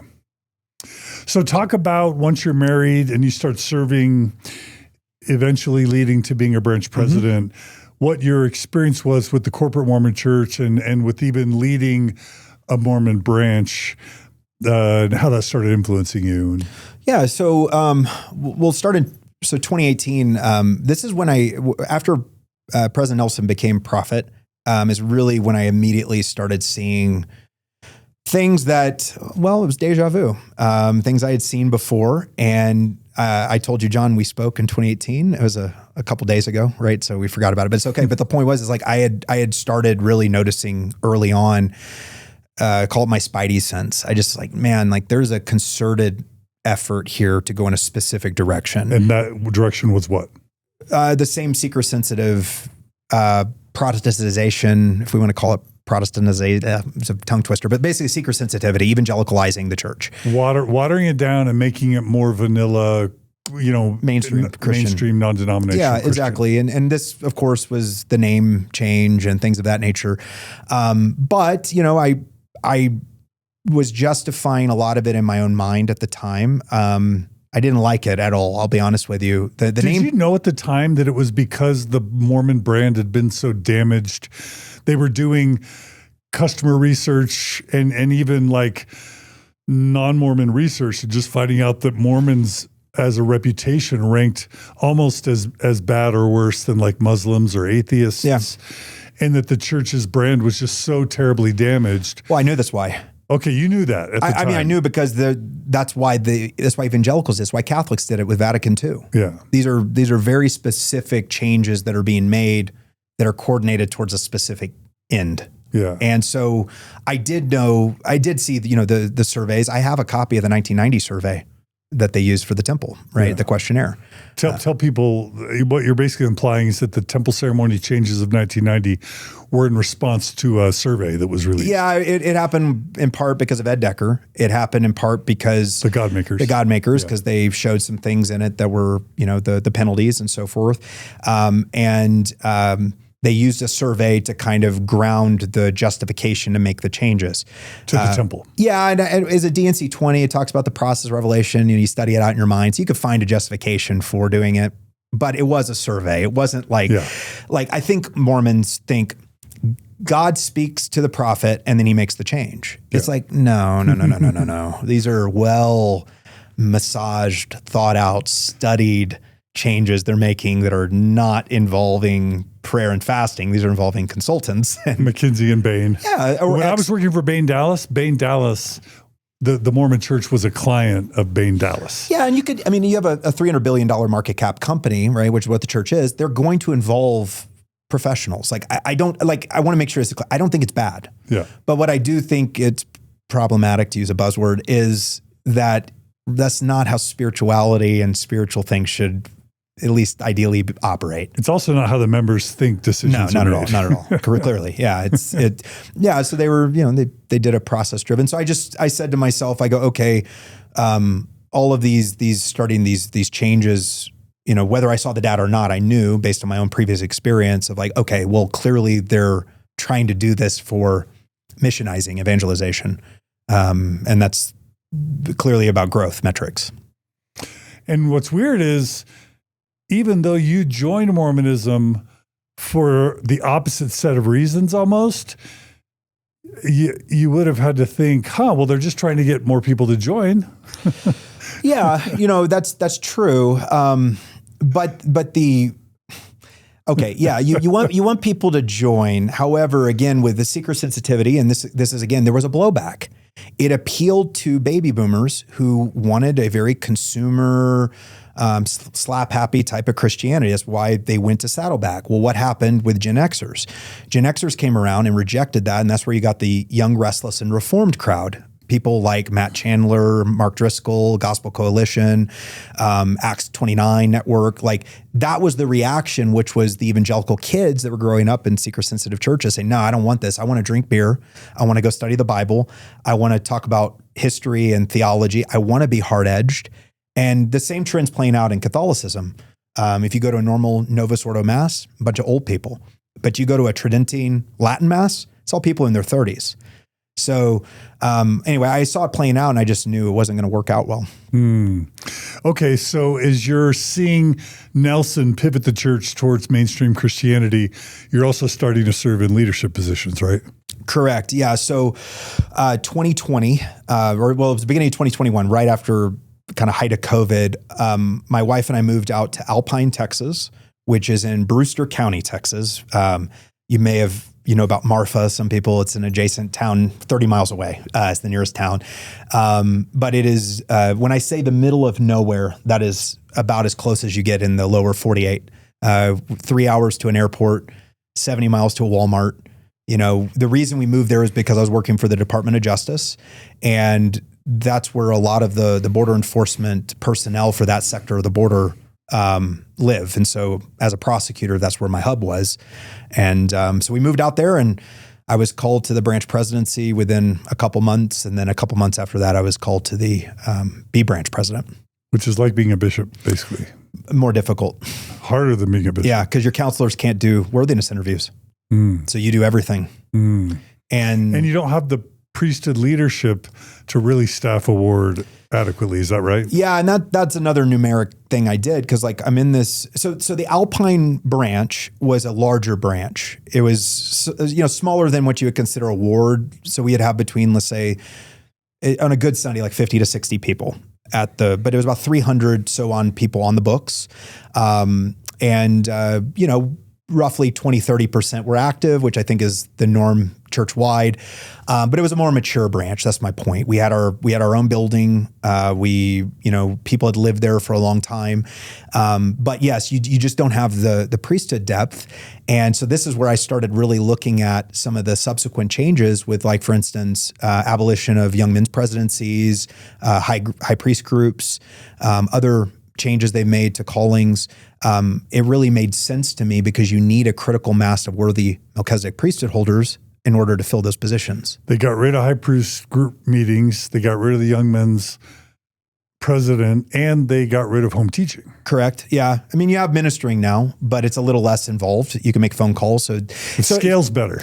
It does scale better. It's less involved. It's a higher and holier way, as they would call it. But you said these are changes that gave hints of evangelical changes? Well, the name change, the logo change. Yeah, when President Nelson said, this was what really clued me in at the Rome Temple dedication. He said, this is going to be remembered basically as a hinge point in church history. Well, that's the fulcrum when all these other revisions, the 2019 and subsequent changes to the endowment, dropping the name Mormon, right? Reaffirming the true name of the church. We can go through the whole list and more than that in terms of verbiage and come follow me and, dropping to 2-hour church, which I'm not upset about per se. I'm just saying, like, these are all kind of focused on one point in time, which is all these similar revisions, all pointing to, again, a move to mainstream yourself and camouflage yourself as Protestant. Also trying to elevate the status of women a little bit. Correct. Yeah. I mean, there was that quasi-70 rule that they rolled out in Europe. Of course, women now can be Sunday school presidents. I think also women in missions could have more leadership roles. I think so. Yeah. Then you have, younger age for missionaries, female missionaries and the like. You've had the new verbiage kind of in social media about stay-at-home dads. These are all things progressive Mormons would be probably happy with. Also, women participate in the priesthood, Oh, you mean the priesthood power thing? That is a new doctrinal change or enhancement, because you go back, there's a talk that says women don't have priesthood power unless it's changed by the church. It actually says that in the talk. But yeah, I mean, clearly all these moves are meant to reaffirm normative Christian status and appeal to, again, you would call more moderate or left-wing church members. And it's interesting because if they're pivoting towards mainstream Christianity, you would think that someone who came out of mainstream Christianity would welcome those pivots, but that's why you left mainstream Christianity and joined Mormonism, for the distinctiveness. Yeah. So that's ironic that those things were maybe bugging you a little bit. Well, they bugged me because, again, the way I saw it was this was a business motivation. This is a corporate decision that these churches made. Like I said, Bill Hybels and Rick Warren and Ed Young and these guys made these lifechurch.tv and Oklahoma City, Craig Rochelle. These churches made a very clear business decision to not talk about hell or damnation, to not talk about homosexuality or sin in those terms. Why? Because these are things that turn people off. So let's talk about things that are happy. Let's talk about God loving you and you're a child of God and feeling the Spirit and all these nice things that just make you, the warm and fuzzies. So I'm not a reactionary. I don't mind changes if the church has changed. Like, that's okay. That's not what I'm getting at. All of the changes, however, that are being made are all pointing in one specific direction. And that direction is one that I don't particularly like. Because it lowers adherence and it will, I think it lowers identity. I mean, now you have young teenage members of the church that wear crosses all the time. And if you talk to them, it's just like, well, don't Mormons always wear crosses?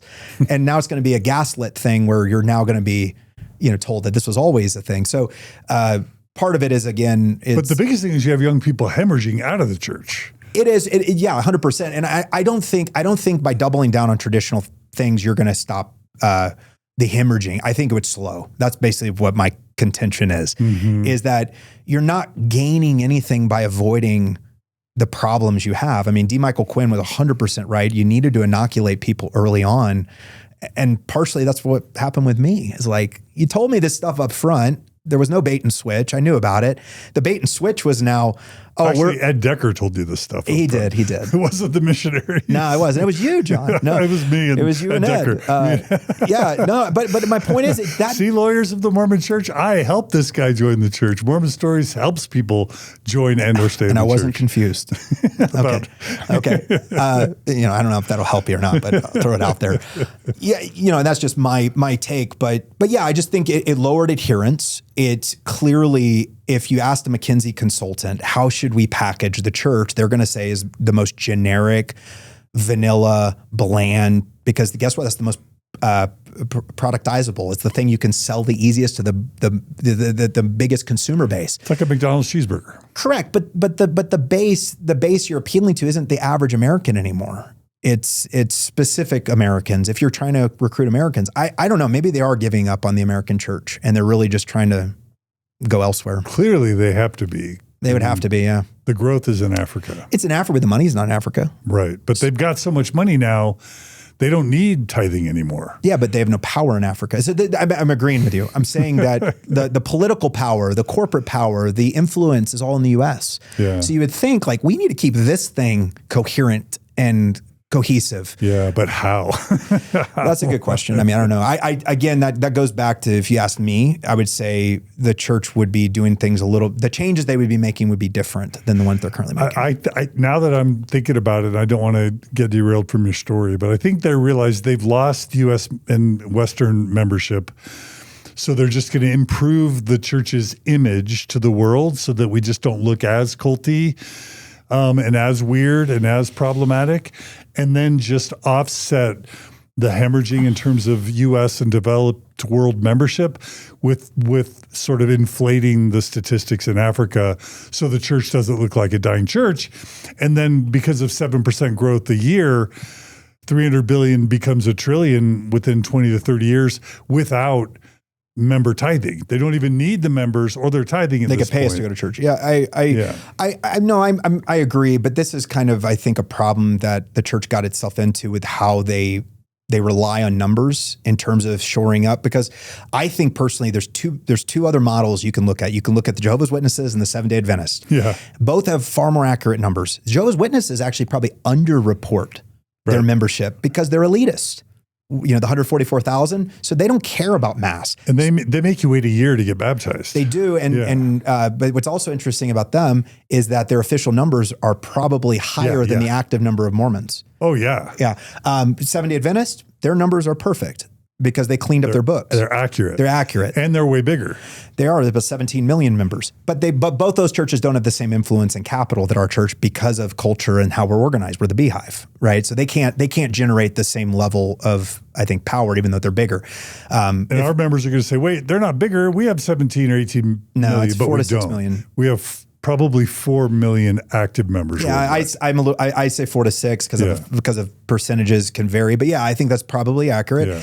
And if you ask me, you could easily, and granted, you can disagree, but like if you're trying to fix the optics, you could literally say, the Lord has impressed upon me that we need to know who is truly in the church, and we're going to set it and make it some, you could color it in a way to get the numbers back accurate, but then you don't have the clout that a 17 million member church has. Right. Yeah. And then you've also told people that this is the sign and seal of our success, that we're the growth. The restoration is proceeding at an unprecedented pace. The stone is cut out of the mountain without hands and will roll forth and consume all nations. Yeah, but then again, you have verses that were the 11. Right. You don't need a lot. Yeah. So you could rely on those verses and go to a more, again, I use the term elitist, but not in a negative sense. Church should hire you as their consultant. They should. I mean, if they had asked me, I think they would have probably never done the baptismal policy, because I would have said, that looks really bad, bros. Come on. Which one? The gay children, parents. The November 2015. Yeah, exactly. I would have said, this is not optically good, y'all. You're not getting what you think you're getting here. No, that was probably the single most damaging thing the church has done. And it was President lifetime. Nelson and Oaks. I mean, let's be clear. It was, but Nelson was president. Yeah. He was kind of running the show. Well, no, he was running the show. Monson was there, but Monson was incapacitated. Yeah, Nelson and Oaks did it behind the scenes. That's what I'm saying. Yeah, it was sneaky. All right. Well, so one of the things I thought was really interesting is as you were branch president, you were monitoring how much monetary outflow from your branch versus how much the church gave back and how you process that. Do you want to talk about that? Yeah. So, I mean, like I said, our branch was very isolated. We were in a district, which is unique. There's only probably half a dozen districts in the country, the U.S. right now, because you have to have a low enough density of Mormons to justify a district rather than a stake. So we were in a district. The district's the size of West Virginia, and my branch covered the area size of Maryland, including roughly a quarter of the U.S. border. So I had a really interesting time there because my first counselor in my branch presidency was the Border Patrol chief of the whole Big Bend sector. And so when we had, members of our branch who were illegal, we had to tread lightly because we had mostly law enforcement in the leadership. But what I saw though with our remoteness of the branch was in particular, we were very resource deprived because, you have very few kids. The ones we have there, they don't have any community or very little of it. The nearest branch was 70 miles away in Fort Stockton, Texas. And our mission leader, who's the, direct priesthood chain, was in Lubbock, which is 8 hours away. Texas is massive. So we were kind of this island outpost, never got visited by church officials. Now, granted, it would be a real big detour for them to do it. But what I did notice was that things that I wish we had bigger budgets for, we just couldn't functionally have because, the vast majority of our funds got taken out of our local unit and were sent to church headquarters. I'll say conservatively 80%. And our building was paid off. We had virtually no utilities, so there was no overhead. I think we could have dealt with a little bit more resources, particularly for our kids. Because as much, lip service is given that these are the future of the church, there was very little besides like EFY and the chance to go to an EFY that they ever had. They had to drive 3 hours to go to Patriarchal Blessings, for instance. Our temple was in Lubbock. So, I think that was something I definitely noticed was how resource deprived we were. Yeah, and there's probably some type of business analysis that can be done about franchises and investment in the franchises versus corporate taking profit, right? Yeah, I don't know. I mean, like the fact that like money was being pulled to Central Church headquarters, that was okay because they handled like building maintenance and upkeep and things like that. We had people that needed, for instance, food offerings. We didn't have a bishop storehouse. So I actually had to buy like commercially available food for people, so we did stuff like that. The church did provide resources for. What surprised me though is the amount, the percentage, and just really, again, like, you get like $50 a year or something per kid.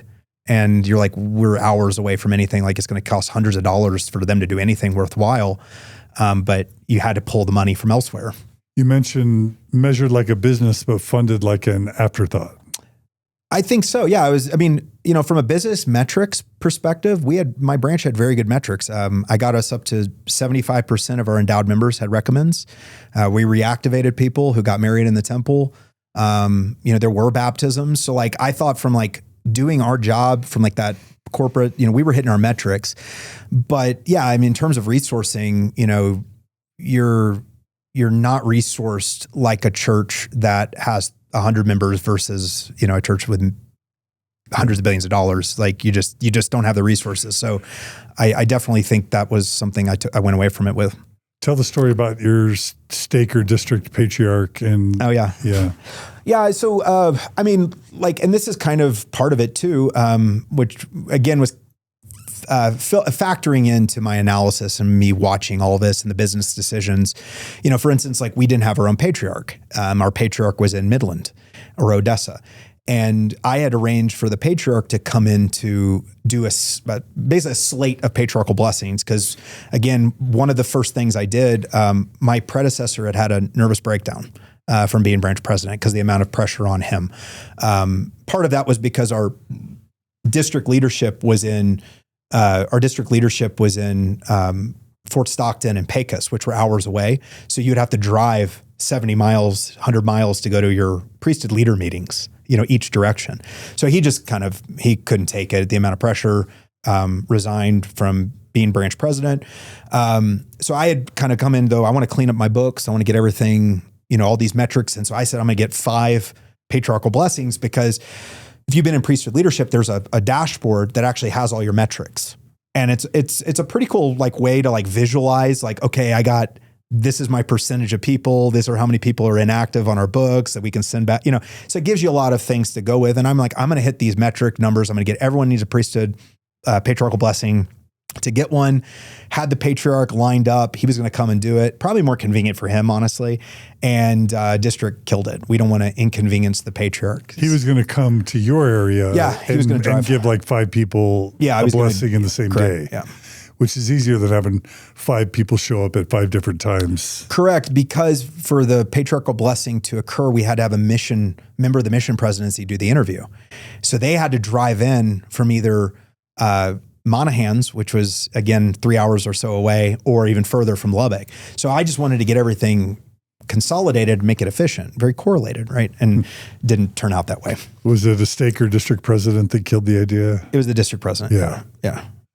Which was a challenge because, it was kind of a dynastic rule of this district, father to son-in-law. And the mission presidency, they were focused so much on the mission, which was huge, right? The mission is all of West Texas and most of New Mexico. So, the branch in the district that the mission president was over was kind of an afterthought because his focus was on his missionaries. So the district, many hours away kind of got to do what they wanted. And sometimes they were a little heavy-handed. Yeah. And then you started noticing, we talked about safeguarding advancements in evangelical Christianity. Mm-hmm. You started noticing some safeguarding failures in the modern Mormon church. Well, yeah, there were things that I had to improve upon because, I had worked as a prosecutor around law enforcement for a decade. And so I was very cognizant of the way allegations are made. And now I'm a defense attorney and, I'm even more cognizant about that. But at the time, I was having to do my youth interviews. And we had a number of girls. And so I had to do my youth interviews. And the branch president's office doesn't have a window in it, which, for me was I'm not going to be in some locker room with some 12-year-old girl asking her about chastity. This is kind of inappropriate. I mean, I'm a father. I have 2 daughters, and I wouldn't want, my wife and I have this dilemma, do we want them to feel comfortable talking to some grown man by themselves? Yeah, it's grooming. It's grooming. It could be. Yeah. Yeah, it could be. The bishop might not be the one doing it, but it clearly puts in their mind that could be something later. But that's okay. Yeah, in those circumstances, asking you these private, sensitive questions and authority. So I definitely agree with that. But so I just, in this branch president, I had to take additional protocols that, weren't, I think, typical, leave the door cracked or have my wife sit outside with the door cracked or go in a classroom that had a window, which to me was if you're not going to do background checks, you're not going to put cameras up in the church, at least give, again, some deniability to the bishop that, an accusation, at least say, hey, people could look inside of this room. It's transparent. But so I had to take those measures to kind of protect myself. Yeah. And then also you're probably wondering why the church corporate wide isn't implementing these safeguards. But then also you had interactions with the hotline, with the abuse hotline, right? Do you want to talk about that? Yeah, it wasn't an abuse. I'll take it back. It was a brother, a member of the church who had some violent tendencies, some mental health issues and violent tendencies. He also had some real strange, this is subjectively strange to me, proclivities and behaviors. And I would have to talk to him virtually every Sunday about, his sexual hangups and things, he's a suicidal masturbator, right? Which was strange to me because I'm like, why are you literally thinking of killing yourself over this? Growing up evangelical to me, this was really weird. However, he started going into either threats or things he was attracted to that were very disturbing to me. And so I called the hotline. And I wasn't reporting abuse or something like that directly, but really they just said monitor it in essence. And so what? Basically just like monitor the situation. Oh, yeah. Like, kind of, there wasn't really more resources provided than that alone. And so we actually had to take our own, because I was piped into the law enforcement community. I had some officers go talk to him, make sure he knew, even though the church handbook says you can't have firearms, we were all packing in church, and so, we were prepared for anything, but as far as church headquarters, there wasn't really much resources provided to us. Yeah. Okay. So, so you were starting to notice problems with resources, with interviews, with the way the church dealt with sexual stuff. And then you also talk about no mechanism for dissent. Yeah, 100%. Yeah. So when I started my practice, this was several years after we had, I'd been called to be branch president. We moved across the state. And John, you're familiar with how big Texas is, 400 miles, and that only got me to the middle of the state. Mm-hmm. So, but still 6 hours away. I wasn't released as branch president. And I kept being like, I can't do this anymore. I can't be there. I'm 400 plus miles away. Oh no, just do your best. We're trying to find the right person. Mm-hmm. And so I was doing, fast offering meetings with people. I was doing over Zoom. Yeah. Worthiness interviews, meeting with people, doing, just the normal, trying to keep the thing active. And it was really about a quarter of a year, 90 days or so, before they called someone. And so I was kind of this remote branch president having to preside from across the state. But, part of that was because they had already called, I think, like most of the people prior to that. And there was a high level of burnout in our ward or branch. Mm-hmm. Because if you're stuck in that community, you're branch president. Well, now you're a counselor. Now you're elders quorum president. Now you're Sunday school president. Now you're on the district, council. And so they were waiting for someone that could basically fresh meat to come and replace me. Okay, so all of that. So by the time you are no longer branch president, mm-hmm. What year are we in? This is probably 2022, 23. So 3 to 4 years ago. Correct. Yeah. Okay. And so it seems like all of this starts to come together as almost a faith crisis sort of situation for you, or? Yeah, I mean, it's not about like it's not Joseph Smith and the faith crisis in that way. It was more of how should I define it? Like frustration, alarm, like almost like this is not what I signed up for. Like I escaped, to use that term, I know you deal with people who are really escaping cults, but I escaped, charismania, right? Like, which means what? Charismatic chaos. That's John MacArthur. He wrote a book called Charismania, a charismatic mania, chaos. It was just, very emotive, people barking like dogs and speaking in tongues and, running around church, waving flags. So it was very chaotic. And, I don't think it was a faith crisis in the sense of that way. It was more of a crisis of trust in the wisdom of the direction of things. Yeah.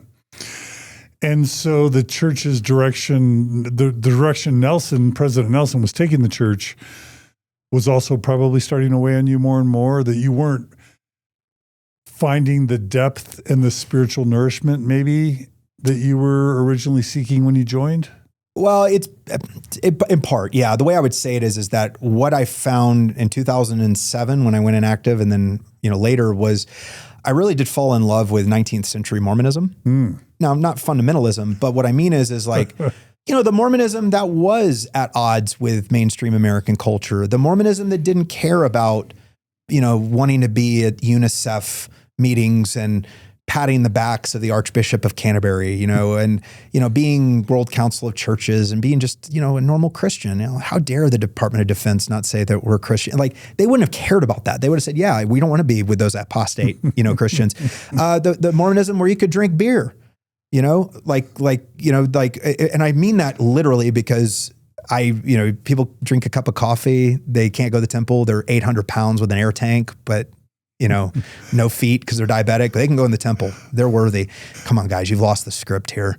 Like this doesn't, it's not that it makes sense or religious, commandments need to, but it just is illogical. With soda and Diet Coke and sugar is okay. Dirty sodas. That was something I learned about in Utah. I mean, if you want to go find a variety of energy drinks, just go to Provo, man. Like it is wall to wall connoisseurs, But you're saying that the church keeping someone out of the temple for a beer or a cup of coffee. Stupid. But allowing them in when they're totally abusing their bodies with sugar or 1,000%. Or like Red Bulls or whatever. Yeah, what I'm saying is that if you had asked me, like, Lance, what is that? That's the Mormonism, the one that was leaning into its distinctives, that was proud of the fact that they had denied the Trinity. But what do we see now? We see social Trinitarianism basically being taught. And we can go through my analysis, but the point is like I saw this instinctually, and then I started seeing it practically and personally. And then you combine that with, again, the institutional direction and things I've noticed myself. It really coalesced in my mind. And, again, in preparation for this interview, I asked myself, like, Lance, why are you coming on here? And I have 4 kids, right? And they have pioneer ancestry. That's being jettisoned. They're literally losing identity as a Mormon. Because your wife's heritage is territorial, pioneer ancestry. They were like 1860s. That's pretty good. It's good. They weren't. That's great. They didn't do hand carts, but they were endowed in the endowment house. So there you go. That's still pretty good. It's pretty good. My point is, it was Adam God era polygamy era Mormons. She's like at least 5th generation or 12 because they're all like 18 when they have kids. So but yeah, I mean, I have 4 kids. That's their heritage, and I'm a Texan. Texans. We're very proud of our identity as Texans. Like, I'm a 7th generation Texan. We count coup on each other with how Texan we are. And so the idea of like some random guy coming along, like the governor, and saying, by the way, Texan is offensive now. We're no longer going to call ourselves that. We're just going to be Americans like everyone else. I would give him the bird because and so the fact that Mormons were just like, okay. So this is Nelson saying you can't call yourself Mormons anymore. 100%, and which is his hobby horse from the 1980s. Like the fact that this was like something he woke up and decided is ridiculous. He, and this goes into, again, I think, John, some Utah psychology, persecution complex, wanting to be normal Americans, but all of that stuff didn't sit well with me. And I just said to myself, and coming on here, I just said, I am going to plant a flag because I know the way Mormons are in 20 years. They will gaslight me and tell me, we always taught the Trinity. We always wore crosses. What are you talking about? The endowment was always about Jesus, brother. The garments were always this short. They were always tanked. No, we never wore garments except in the temple when they make that change.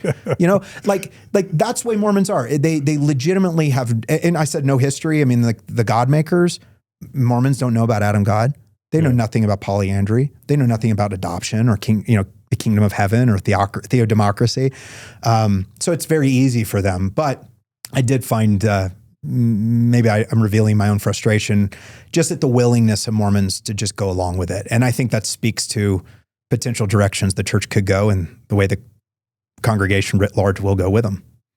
You mentioned earlier joining the Masonic Lodge. In your outline, you mentioned the 2019 changes in the temple ceremony.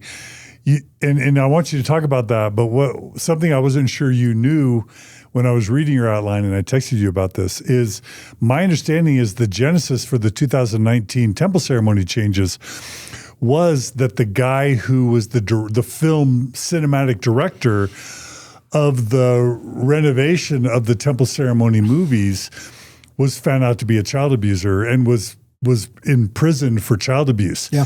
So they had to get rid of his product because in effect the revised Mormon temple ceremony movies were created by a child abuser. And so they had to hurry and come up with these PowerPoint presentations because they didn't have a backup set of movies available. I don't think you totally knew that at the time. I knew about it, but the way, like, so John, like the way I actually view the PowerPoint is actually in line with the changes they've been making, in that it's much easier to switch out a slide on a presentation than it is to re-edit and rework a whole drama. So if you're anticipating making continual changes to a ritual, which has been done, Nelson, President Nelson added whole sections to the endowment at this point, right? The war in heaven and so forth. It just becomes much more easy and malleable. So I'm not denying that maybe that was the case. I think, though, it probably helps them if they are going to continue to make revisions to do so really easily. Everything has multiple applications, real reasons or motivations. Sure. I just want to refer people to the Sterling Van Wagenen, who was a co-founder of Sundance, to his incarceration and conviction. If you want to learn more about one of the main reasons the temple ceremony got changed in 2019, it's because the director of the newly created previous versions of the Mormon temple ceremony movies were created by a child abuser. Anyway, so those changes, especially as a Mason, they made it even less Masonic. Well, 1990 is really when they gutted most of the Masonic content, the penalties and the 5 points of fellowship, right? But they also made it more feminist friendly. They did, but they didn't change the actual doctrinal component. Right. So if you listen to the verbiage of the covenants that women and men make to be, made kings and queens, to the Most High God, the verbiage is slightly different. Yeah. So it does still maintain the theology, but soften the language. And the church is in such a bind because, if they become more fundamentalist, they anger the progressives. If they try to become more progressive or mainstream, they anger the fundamentalists and or the people like you that wanted something more straight edge. So it's like almost the church can't win. It's more put in the position of how do we lose the least amount of people and make ourselves the least unappealing to the most amount of people. And that's exactly what I've been saying is there is a move towards secularization in our society in the West. Like this is a broad trend. However, there are churches that are weathering it better than others. And I don't know what logic went into the calculus because it's pretty easy to go, these churches have declined since they made these changes. These churches haven't. So let's be like these churches. Instead, we're just doing the Community of Christ playbook. They actually changed their name too. And it's like that church has legitimately imploded. Like they had to sell their most precious objects to stay afloat. So why go down that path? I think it's empirically wrong. The problem is, people like me have been calling on the Mormon Church to be less culty for a long time. Yeah. It's clearly the Jehovah's Witnesses and the Seventh-day Adventists who have figured out the optimum playbook for managing modernity. But would any good consultant advise the church to be more like the Jehovah's Witnesses and the Seventh-day Adventists? Not in that sense. Look, like the Jehovah's Witnesses are on another level of cult than Mormons. I always say that Mormons are the church is as close as you can get to a cult without being one. Like it's right up on the edge. But and I don't consider Seventh-day Adventists. I know you had someone on recently, but the point is that the model though they're trying for, I think, is the Seventh-day Adventist model. Let's have enough distinctives to be somewhat unique. With the Seventh-day Adventists, you have like investigative judgment and vegetarianism and Sabbath day observance. But Saturday, Saturday Sabbath. There are Sunday Adventists as well, but First Day Adventist. It was so crazy because I've gotten so many emails after interviewing an ex-Seventh-day Adventist, and they were all telling me how liberal and progressive their church is now. They are pretty progressive. It's like, we do sports now, and we can do Sunday stuff. My great aunt was a Seventh-day Adventist. She would give me lentil recipes for lentil soup because she was a vegetarian. But or like we eat meat or whatever. Yeah, exactly. And I'm like, is that a feature or a bug? Like you're basically telling me how un-Seventh-day Adventist your practices have become. No, go to a Seventh-day Adventist church. You'll feel like you're in a Baptist church. It's not. It's a Protestant church with some distinctives, and that's where I think the LDS Church, if they were trying to do, that's the model they're trying to go after. But somehow the Seventh-day Adventists have remained stronger. I think. Well, they don't have many of the historicity issues and other issues. They don't have quite the Joseph Smith. Well, they don't place their baggage, and that's. They were anti-sex instead of Joseph Smith being super pro-sex. Possibly. Oh yeah, that is true. Yeah. I think that's part of way I would probably lean on is those are some specific issues that they have that we don't. Yeah. And, we can take that for what it's worth. Interesting. Okay. All right. And then there is a little paragraph on the church stopping its reporting of its statistics publicly. Yeah. I think that's an important point to make. Well, I mean, I another really interesting kind of thing I noticed, and others have noticed as well, is the church stopped announcing the statistical numbers at General Conference. And, I don't know if this was merely trying to reduce the amount of components, but I think it's probably more of a way to put the numbers less front and center to the membership. No, they didn't like the trends, so they stopped publishing the numbers. Well, you can always, keep people on the books to their 170 versus 110. But again, I think I've given the solution the church could do tomorrow and just fix the issue. Just come clean. Come clean, but also but I'm saying you could still phrase it in a way that's faith affirming. Yeah. It's not like, hey, we screwed up and we've been lying to you. You could do it in a way that says, hey, here, we've changed how we're going to report it and the Lord wants us to. I don't know. I'm just saying you could do that and come clean and we're the leaven. The leaven. We're the leaven in the loaf. which is actually more scriptural if you really want to go at it. But we were all raised in scripture mastery with that Daniel verse, Daniel 2. That the church would grow and temples would dot the globe. You know what I mean? There was prophecy about that, but also I think that was probably coinciding with the highest growth of the church when they were hitting, 8%, right? When you were learning that. So the proof was there. You're seeing it in front of your eyes. And you don't have a problem with the church moving towards the eventual ordination of women. You just want what? Well, here's what I would say. I grew up with women ordained, right? Ordained women. My mom was a co-pastor of my dad's church. And that's actually very common within Pentecostalism because of the pneumatology, the theology of the Spirit that women, you had Ananias and Sapphira. There's priestesses in the Bible and so forth. So it doesn't bother me like on a personal level. I think I would have a hard time squaring it theologically. That's what I would say. So like, if you ask me, it's like, I'm not going to get mad about it, but I think it would be a sign that the church is admitting full well that they don't have enough men to run their wards. And I think that would precipitate it. But it seems like you're also saying the church needs to just be honest. And if you're going to move towards female ordination, change the doctrine. Well, do it. Just do it one way or the other. Like stop. Like President Oaks loves balancing tests. He's a judge. Truth and tolerance. Love and, whatever, liberty or whatever it is, he has all these like balancing acts he does. The Utah plan of, church, religious freedom and LGBT rights, like Oaks loves this middle ground that he does. So that's clearly what they're trying to chart. And you're going to piss off everyone by doing that. You're making no one happy.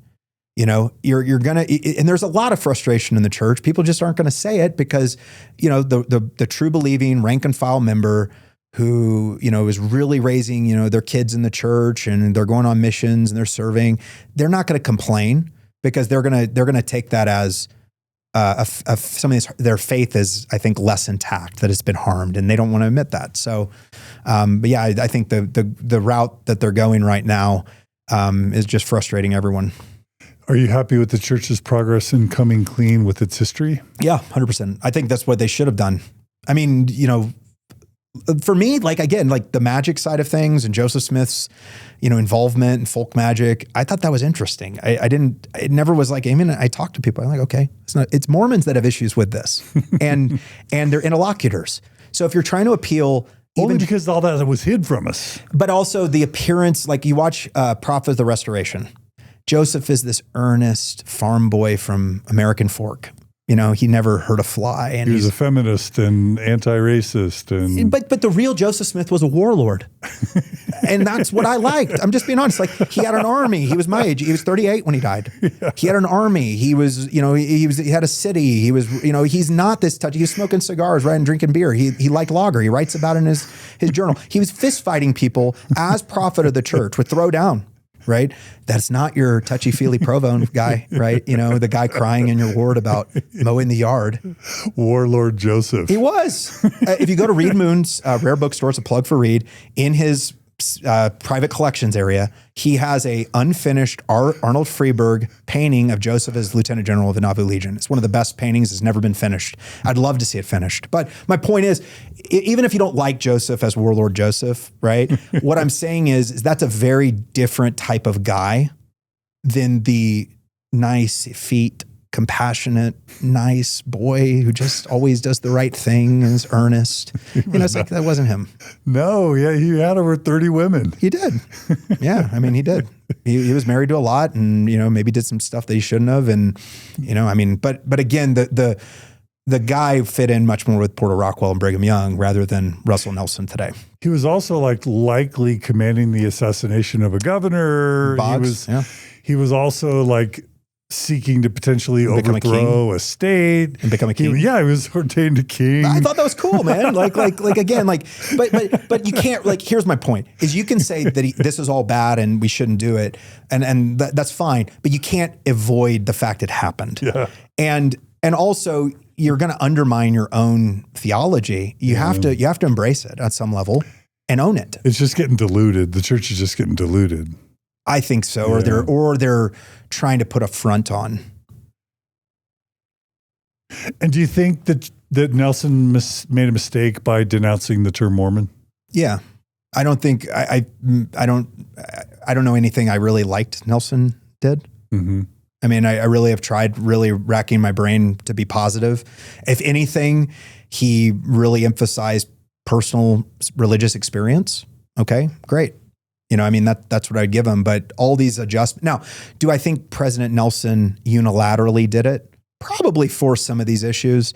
I think there's the consensus. And this is the direction the church is going to go in. And look, who are the majority of the age group of the quorum now? Boomers. Who are the ones that sensibilities with seeker sensitivity was baby boomers. So I think you still are going to have 30 more years of this. Why was it a mistake to jettison the identity of Mormon?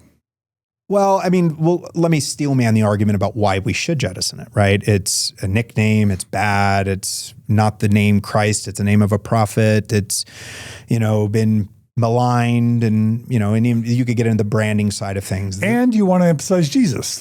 Yeah. You want to emphasize Jesus. You want to emphasize your, alleged Christianity, which I think is problematic. That's another side of things. Wait, you don't think Mormons are Christian? No. What? Not in the way that Christians call themselves Christian, 100%. So you and Hegseth and whoever, I think it's hilarious that Mormons are all twisted. This has been a pet peeve of mine. Why don't they call us Christian? Really, really serious. And you're like, you understand that Protestants and Catholics killed each other to the amount of 30 million people in Germany, right? But they would agree that they're Christian and you aren't. Okay. So the reason they deny you're Christian is because you deny the fundamental doctrine of Christianity, which is the Trinity.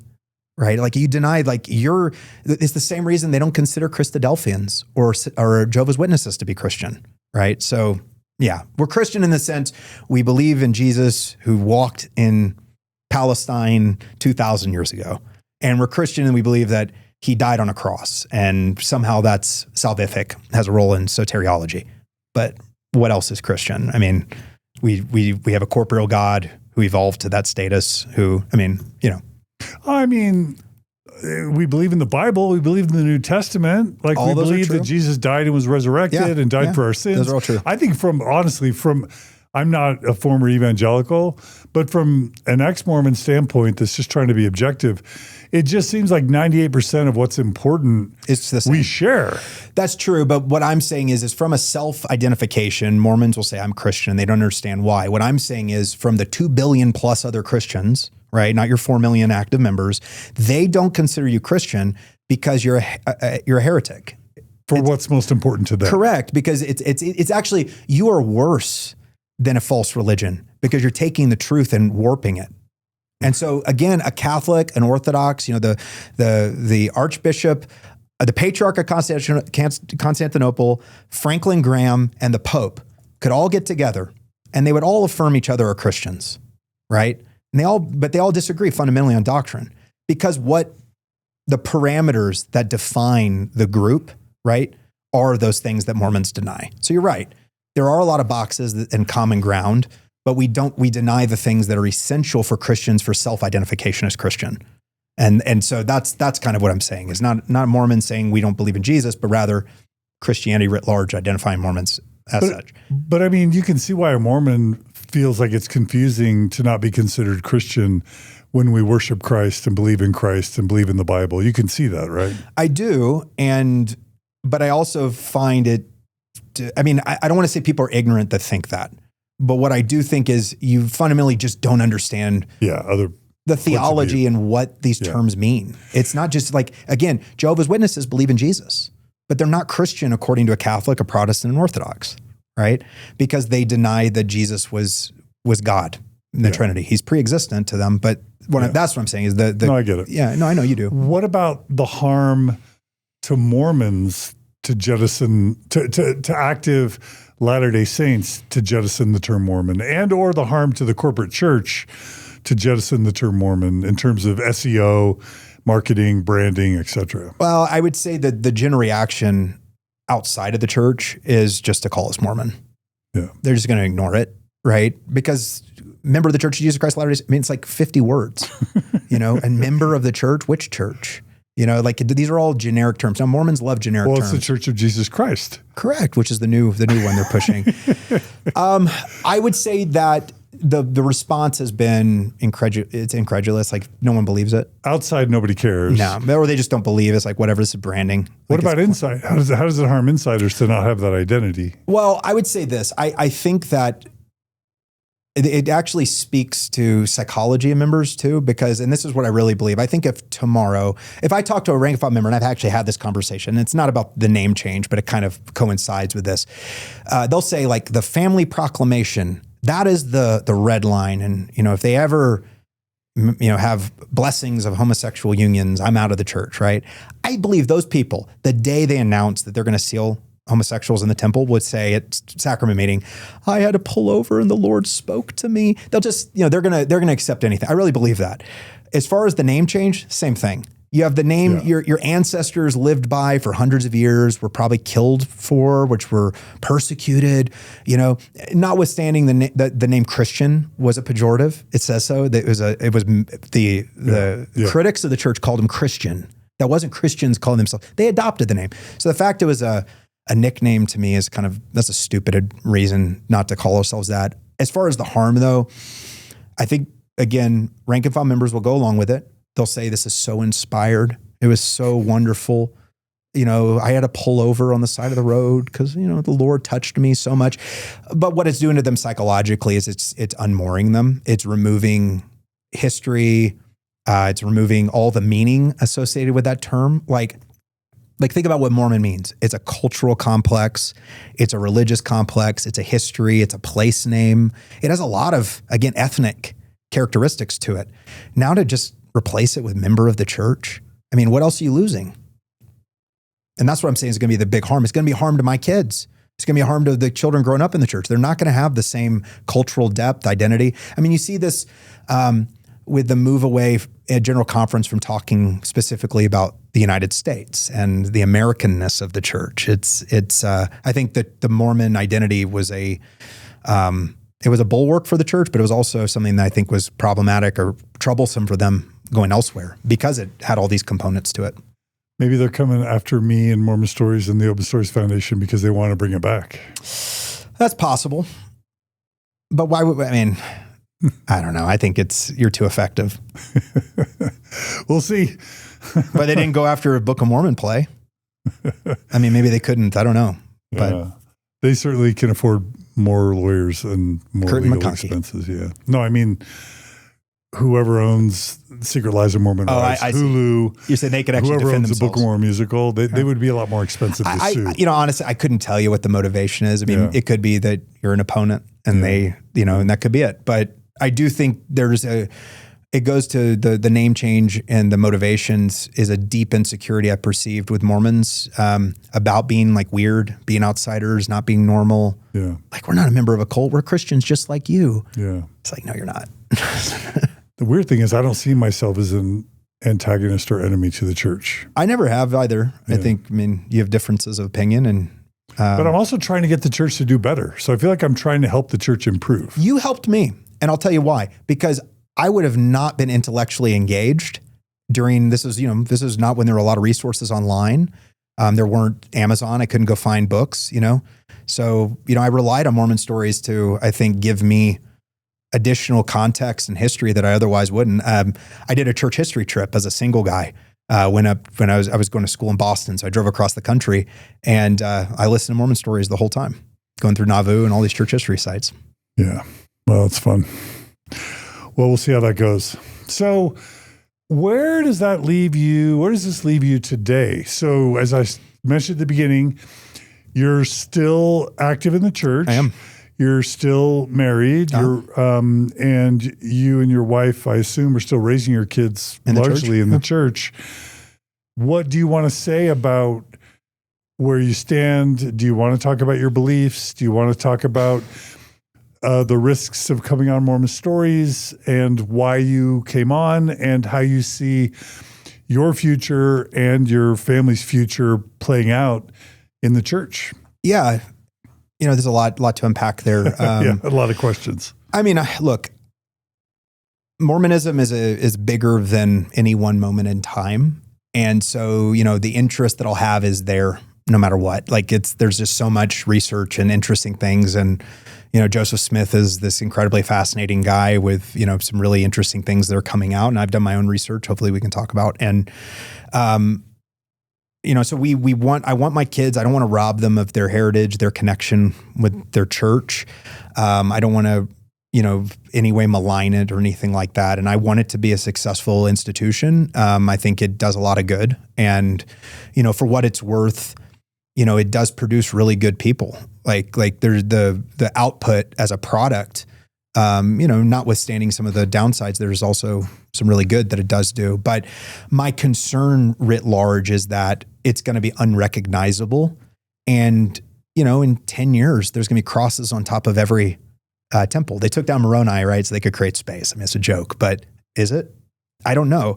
I think that the only hope that you have for abating what I consider to be the seeker-sensitive trend is they wake up and recognize that it's actually been counterproductive for them, that it's lowered, you have these upticks in missionaries, you have upticks in baptisms post-COVID and stuff, but like, what is the sticking power of this? And you may have to stomach, again, that you're not in the growth trend you once were. You could be losing people and you need to own it. And you also, your DNA is not Protestantism anymore. You left that a long time ago in Nauvoo, really in Kirtland. And so trying to LARP as that, right? Like LARP as a live action role play as a Baptist, it's just not going to work out for you. I've been to a lot of wards. I don't see a lot of families joining the church. I don't think I've ever seen a family join the church. It's usually single guys that are kind of socially awkward. And so, if you're really looking to invigorate people and keep them interested and active, you have a wellspring of that. It's just, you got to get over your hangups of being embarrassed about your own history. I mean, it is what it is. And so own it. There's no other choice. Yeah. That's what I'm saying. It's just like, you're going to lose members if you don't own it. You already are. Yeah. So you have to own it. And you may still lose members, but I think it'll be less. Yeah. I'll just tell you a quick little story or two. So you probably know that when Gordon B. Hinckley was president, he would do interviews like on Larry King, which was like, the biggest talk show in the world at the time. And, there was a time when someone asked Hinckley, is it true that Mormons believe they could become gods someday? We don't know anything about that. Yeah. And he said, I don't know that we teach it. I don't know that we emphasize it, right? We ever taught it. Yeah. And so he was clearly distancing, us from that doctrine. And so, and he did this two-faced thing where he said that to the public, but then when he returned to like a general conference talk, he told the members, reassured the members, hey, y'all have heard that I did an interview. I'm paraphrasing.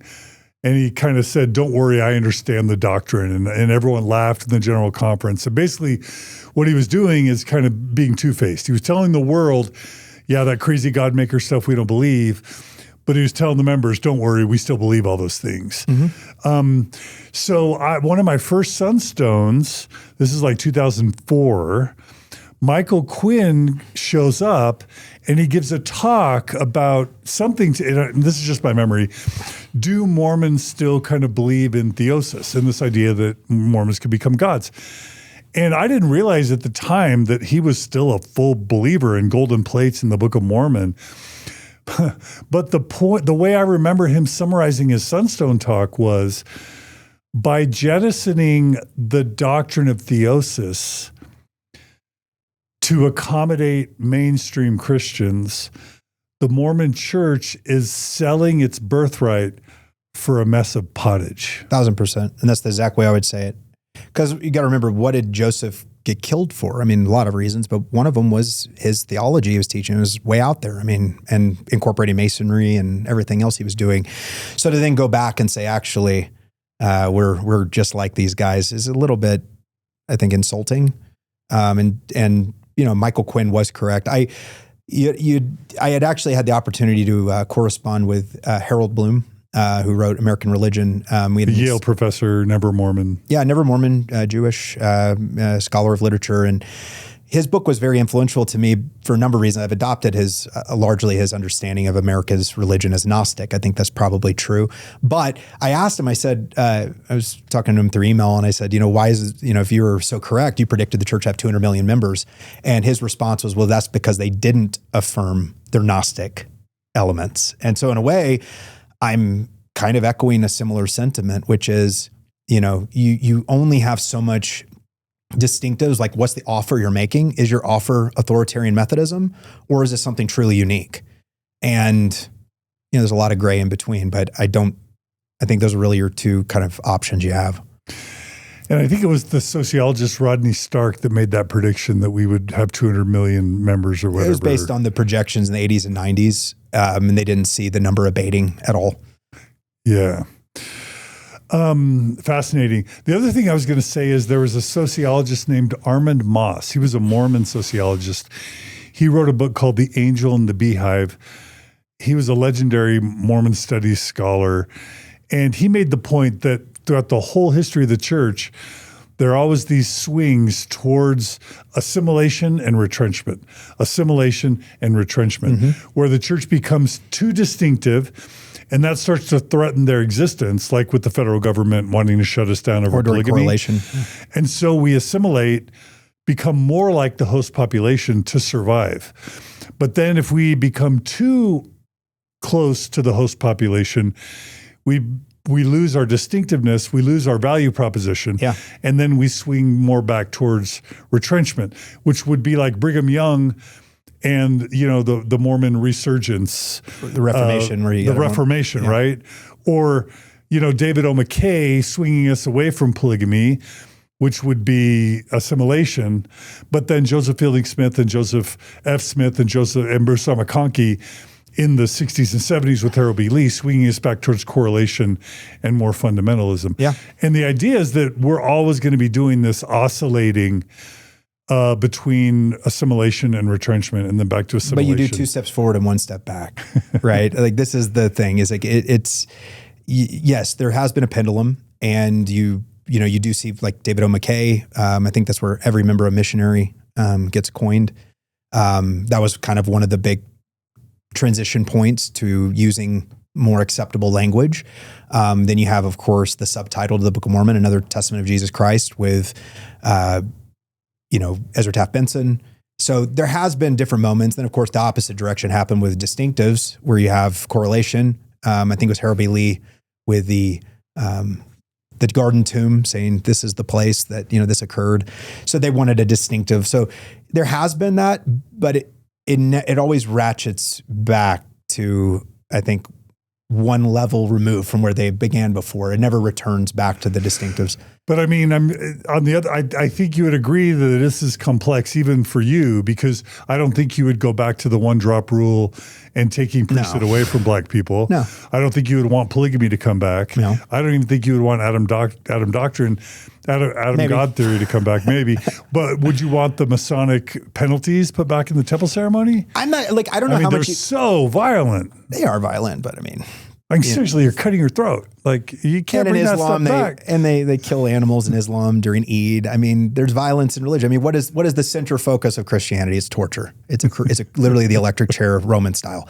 So like the idea this is making people so squeamish. Come on. Like, I get it. I get it. If you're never exposed to that before, and granted, if you're going to a Masonic lodge, you're blindfolded, right? I mean, it's a little bit, you're anticipating something spookier to happen. But my point is like, I don't know if they can dial back and ratchet all of this stuff back, but clearly you could reaffirm the nature of God and godhood. I personally think Adam God was taught by Joseph Smith. I think that's clear through affidavits and also some contextual clues, Book of Abraham and others. But that wouldn't bother me. I think they should. I think that's obscene that they changed it. Well, surely you acknowledge the difficulty of their job, right? Of balancing all this. I think out of any member of the church, really understand what those guys are dealing with at the top. I mean, and I do have a lot of empathy for them and largely respect them. I with President Nelson, I'll be honest with you and listeners, that was a hard one for me. It really was, from the COVID vaccine, not being able to get a religious exemption, not being able to give religious exemptions to people who most of my congregants were. As a branch president. Yeah, they were government employees working for Border Patrol or ATF or FBI or HSI. Couldn't get religious exemptions even though they wanted them because we were told not to. So I definitely think that was hard. But I think there is going to be potentially a pushback, but I don't know. I don't know if it's in the Mormon consciousness to push back on things. So where does that leave you in 2026? A couple ways. Number one is like, what do you even want to talk about? Because there is some risk to talking about it. Do you even want to talk about what distinctive Mormon beliefs you maintain? Sure. Yeah. I mean, I have unique views on really any number of Mormon issues, but I do think, though, that some of the what I call traditional Mormon views on God need to be reemphasized. I think, like Adam God, right? It was taught in the temple to becoming a 7 deadly heresy. It's like this weird transition. But I do think that that's a 19th century belief that is kind of beautiful in a way. It connects us with God even more so. It opens some other questions about who Joseph Smith was. If, the Father comes at the beginning of time and the Son comes at the meridian, who comes at the dispensation of the fullness. Some fundamentalists believe that Joseph happened to be the Holy Ghost, but I remember that. Yeah, but that's the logic, right? Yeah. But I think where it leaves me is I wish that if we were to loosen up and liberalize some things, it would be things that more of the cultural side. So like the word of wisdom, I think most Mormons probably need a beer to chill out.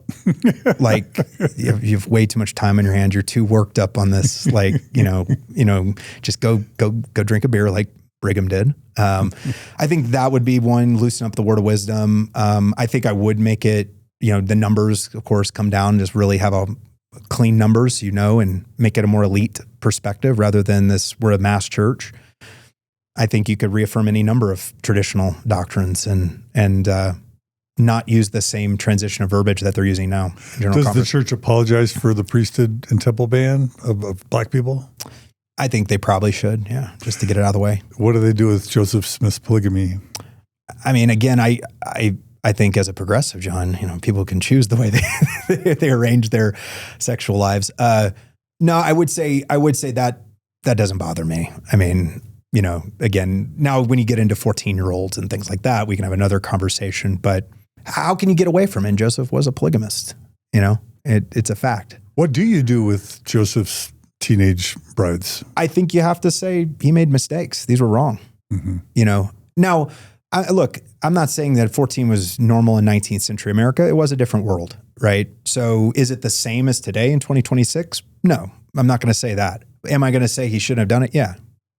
So there's a difference there of what. But in your mind, that doesn't disqualify him from being a prophet, having 14-year-old brides. No, it didn't disqualify David from being king to kill someone. I mean, I think or having concubines and wives. Look, what I'm saying is Joseph was sinful. He didn't have to be perfect. He had a lot of foibles and problems. And how many pastors and preachers and priests have had sexual issues? A lot. How many popes? A lot. Does that mean Joseph shouldn't have done it? No. I'm not it means he shouldn't have done it. No, that's what I mean. Yeah. Of course. Yeah. Yeah. Edit that. No. We get it. What about Book of Mormon historicity? What would you want to say about the importance of that? I think that the way the church is heading is that it is going to be a revelation, not a translation. Yeah, you can't ground it in a literal translation. And so, Blake Ostler, who I know, one of the more forward-thinking Mormon theologians, he proposed that in the 80s. Now, whether that's satisfactory to people or not, I'm not saying it is. But what I am saying is that's the only, I think, place you can kind of reside at this point and say, some expansion theory of a Book of Mormon, that it wasn't a pure translation. But that implies that there really was a Mormon and a Moroni and an Alma and a Nephi. I think if you're going to be I think to be affirming Mormon of any level, you'd have to believe in some level of historicity of there was a group of Israelites who came here to the New World. So you're still okay with that? I'm okay with that. Yeah. But being proved, I just don't care. That's not, to be honest, the Book of Mormon never was the driving force of my faith. People always ask me, did you convert after reading the Book of Mormon? I'm like, actually, no. I don't find it that interesting and enthralling. I find Doctrine and Covenants to be a lot more interesting. And Pearl of Great Price. Interesting. Fun. Yeah. Okay. Last-ish question. What are you able or wanting to say about whether your local ward today is providing enough goodness to you, your wife, your marriage, and your kids to where you're getting the value of membership? Or do you want to avoid that? No, I'll answer it. Okay. So I'll say this, and this isn't me prefacing it with a compliment, but I'll just kind of give you the context. So my ward I'm in, it's what you would call a primo type ward. We're stacked with very high net worth, educated people. We're on the west side of Austin. It's a great ward in terms of the membership, or highly capable. The bishop has whoever he wants to pull from in terms of quality of teachers and all of that. Like my Sunday school teaching companion's an ER doctor, right, who played basketball for BYU. So we have pro baseball Hall of Famers and that type of people are there. So it's great in terms of the community and who we're exposing our kids to being around. The young men's, young women's program must be amazing. No. After Come Follow Me, man, once they got rid of Boy Scouts, dude, it's rough. It's rough. And I feel bad for my bishop. I mean, he's a great guy. Meaning the youth are inactive? No, not inactive. Are you talking about activity or programming? Both. Activity, they're active. Yeah, I think they're overall active, going on missions, doing what they're supposed to. But just the level of rich activities. Yeah, the programming, and this goes for the church. This is once they got rid of Boy Scouts, which I think was, the evidence says it was not a planned thing. I think it was damage control, legal damage control. But I'm saying even the program that they put out was a nothing burger. It's a nothing burger, yeah. And the burden it put on me as a branch president, right? And I didn't even have that many young men, but to see it now, it's really tough. And I think it's one of the things they'll maybe dial back at some point is allowing young men's presidencies. But that's an aside. In terms of programming, though, the problem you have now is because it's youth-led, or at least theoretically youth-led, you ask the youth, what do you want to do? They want to play basketball. They want to go they do the same activities over and over again. So the amount of activities is low. We have some abilities because, again, affluence, where we have members with private shooting ranges and boats. And so we can do some cool things like that. But in terms of the way Boy Scouts was with campouts and projects, that's gone. You went from, the LDS Church went from having one of the most robust youth programs to one of the worst. And I say that honestly, because and I'm saying that from a business perspective, from, the way it is an abject failure, and they're going to lose the next generation of members.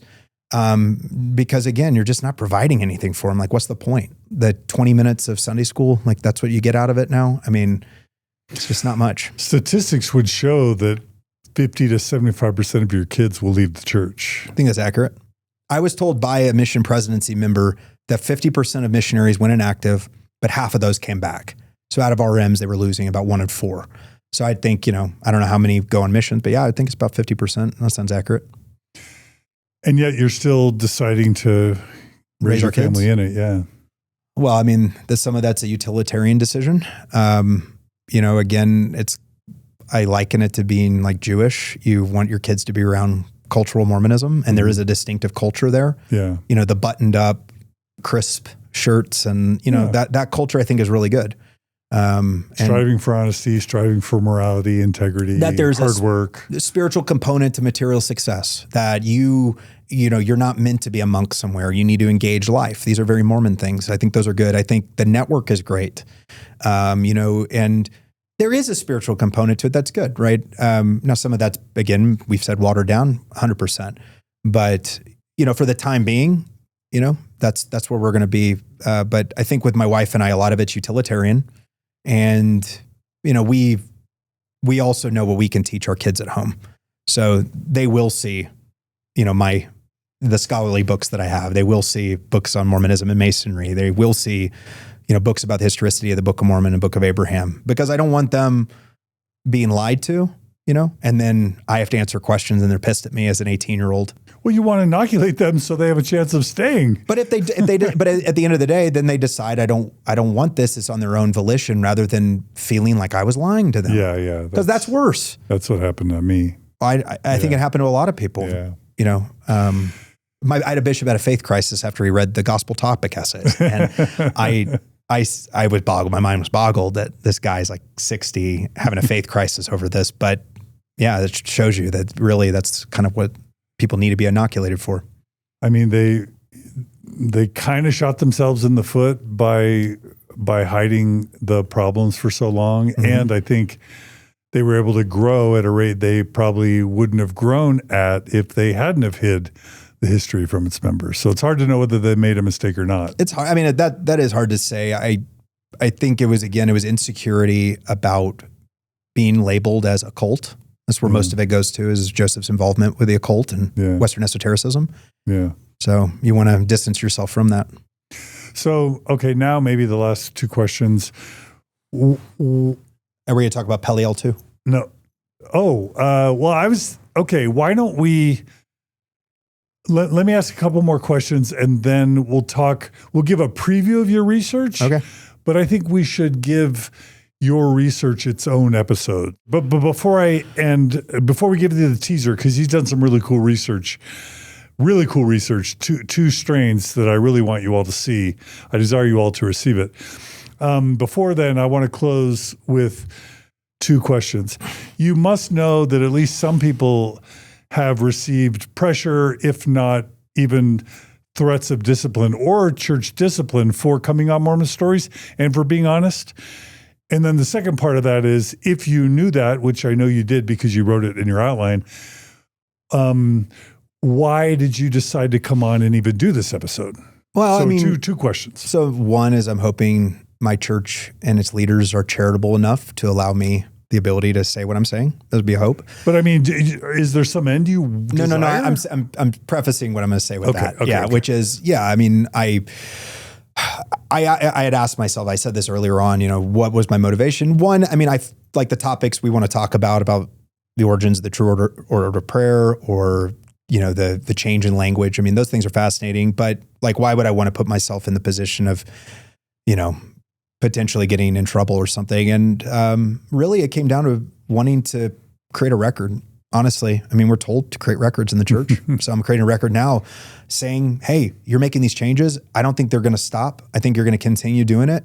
And I want to know and show, the people that tell me, we use the word gaslight, right? Like tell me, oh no, this was always the case. I can point to a record and say, no, I said this was going to keep changing. The trajectory was still that your project of Protestantization, right? Of, making yourself crypto evangelicals is not a working model. It's failed every single time the churches have done it. I mean, Vatican II, you had an 80% decline in Catholic education and vocations in the U.S. alone after they did their move to modernity.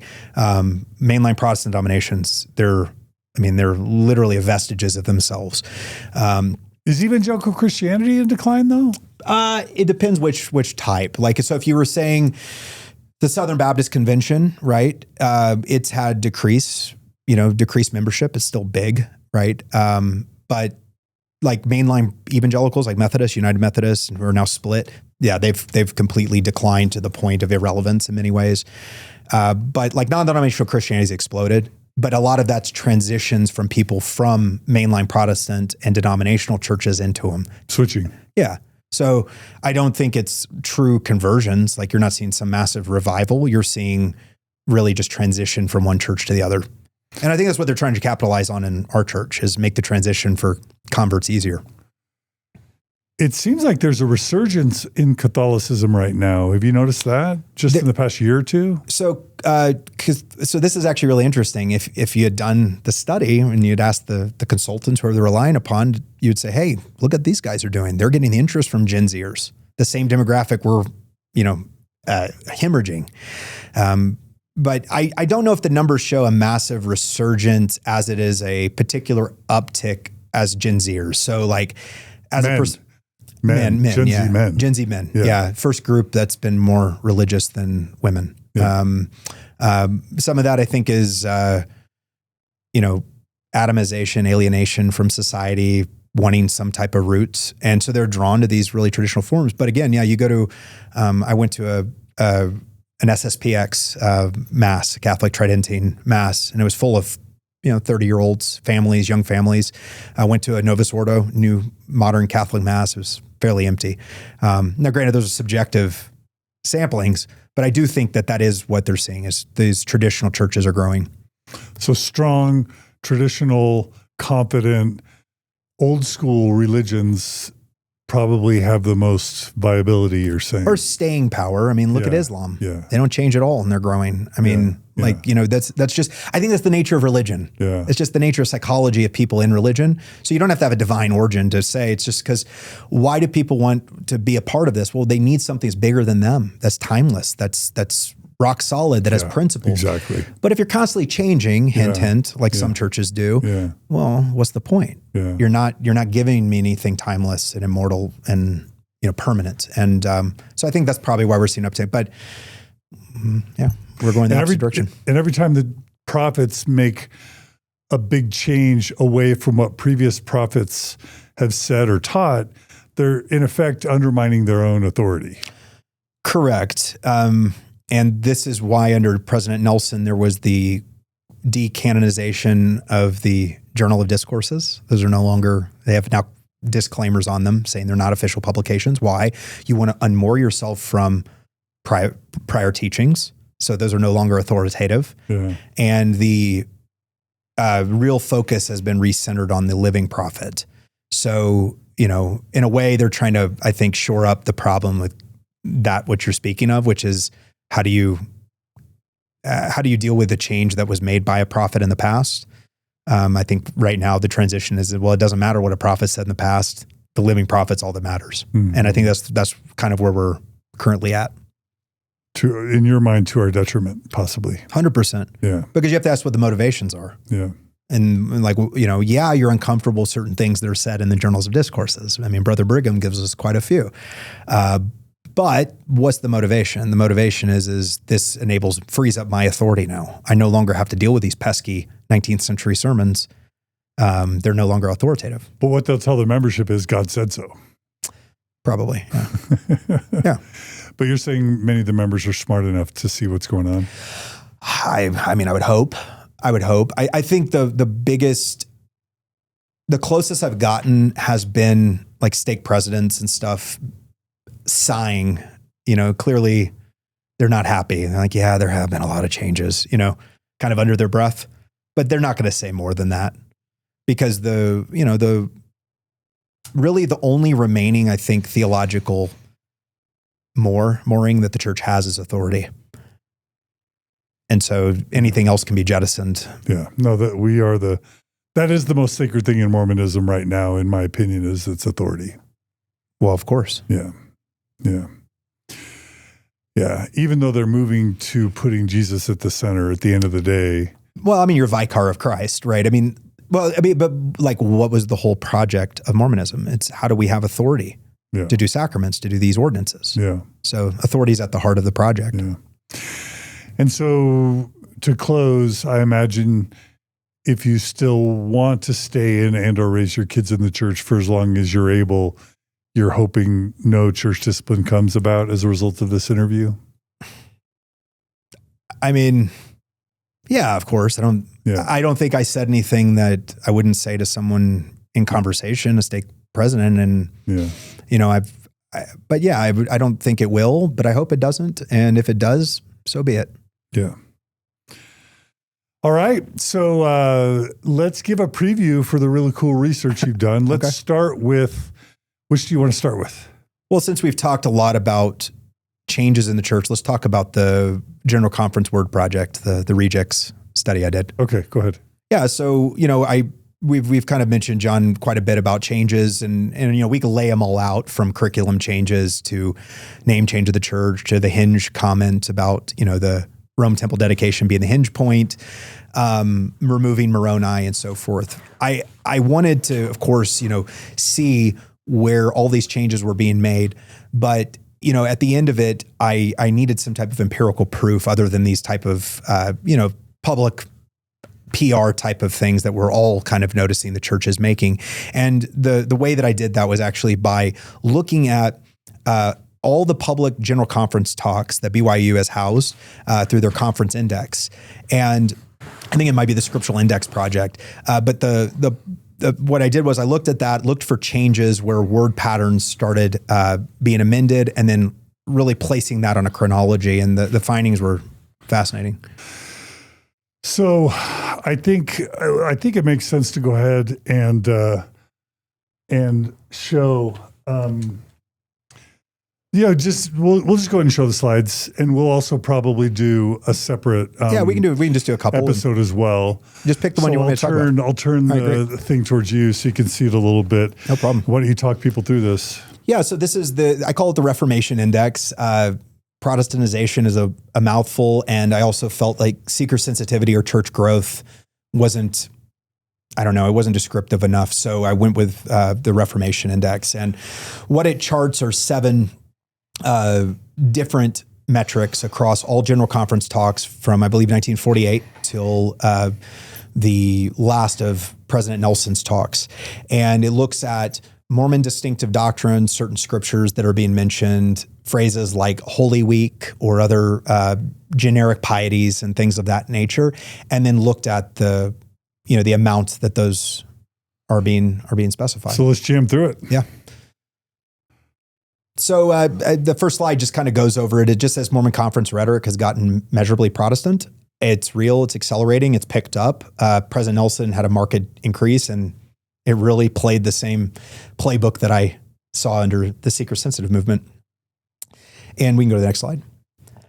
This is really the data set. And so you can see it uses the BYU Scripture Citation Index, roughly, what is that? How many talks? Over 5,800 talks, 11.1 million words. So it's a fairly substantial data set that covers roughly 11 prophetic eras. And so what we have here is kind of a heat graph that goes through some of these. The first is the ratio of quotes between the living prophet and Joseph Smith. You can see there's been a clear trend line towards the living prophet. Same thing with... So focusing more on the living prophet being true versus what Joseph said. Yeah, like quotes from President Nelson. Yeah. President Nelson says, President Nelson teaches. President Oak says. Yeah, but it was mostly President Nelson and also the other previous prophets as well in relationship to quotes by Joseph Smith. And it was actually fairly stable until recently, in other words. So trending towards more emphasizing the current prophet than Joseph Smith. Correct, but it wasn't even just a trend. It was a massive spike. Okay, so that's the heat map. Yep. And you also have other metrics like grace versus works, right? 2015, I think, was kind of the high watermark of Grace Talk with President Uchtdorf at the time. And then you have these other metrics, but I tracked them across, again, 11.1 million words. And then I charted them on some graphs. So maybe we could... Okay, go to the graphs. So again, Nelson is the high watermark. So if we do the composite score of those 7 metrics that were on that heat graph, you can see that President Nelson was the highest, and he was number 1 across 8 robustness tests. You can see there has been this general uptick, and Nelson, of course, is the spike. President Oaks has an asterisk just because there isn't enough really to sample from at this point. He's only had 2 general conferences. So, but you can see under President Nelson, this massive spike of all these different metrics showing. And that could just be Nelson. It doesn't necessarily mean to be a trend going forward. Correct, but the trend has not abated. And there are, indices that are showing that it hasn't. So we had the recent change with President Oaks with female Sunday school presidents. That's not, again, this huge, massive change per se. I think in Mormon culture, it kind of is. But the point is that I think we're still going to see that. And there could be a dialing back. I haven't seen it yet. Okay, what's this slide? So this is the Lorenzo Snow couplet, as God once was, man now is, as man now is, or as God now is, man may become. I may have butchered it there, but the point is, references to this couplet, as you can see, has just completely plummeted over the period from President Grant to President Nelson. It's also mentions of the plurality of gods, the gods, and so forth, and King Follett style exaltation. So you can kind of see it's down to 16%. So the theosis stuff is in decline.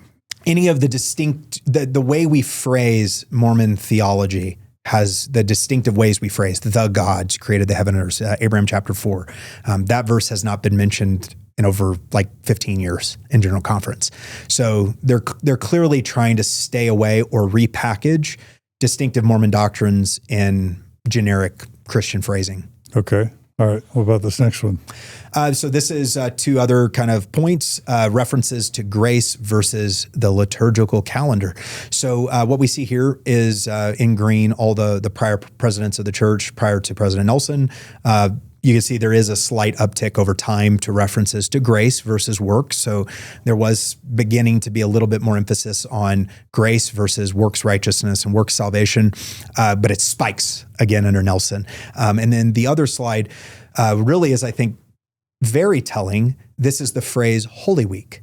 And you can see there's a couple other... You're calling this liturgical calendar mentions, and I Yeah. don't think Mormons even know what the term liturgical means. Okay, so when... Seriously, I never heard that word ever growing up. Yeah, so in the New Testament, the word is liturgos, okay?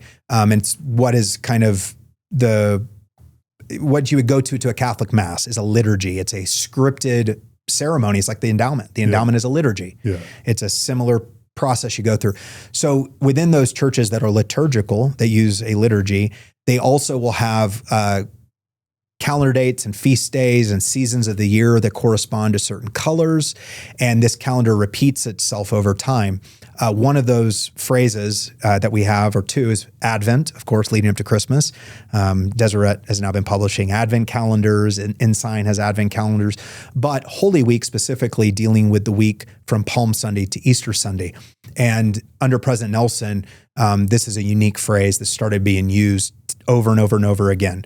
So you have to, again, ask the question of why? Is it the reemphasis on Easter, or is it this attempt to kind of use something that's very familiar? So Nelson mentions Palm Sunday and Holy Week and Good Friday exponentially more than anybody else. But not just President Nelson, all the speakers under all those general conference talks. So clearly there was some talk. Let's start amping up Well, there has to be, because again, the quotations of President Nelson, the emphasis on certain doctrines. I mean, of course, I'm not privy to what, general authorities go through to get their talks approved, but it has to be correlated.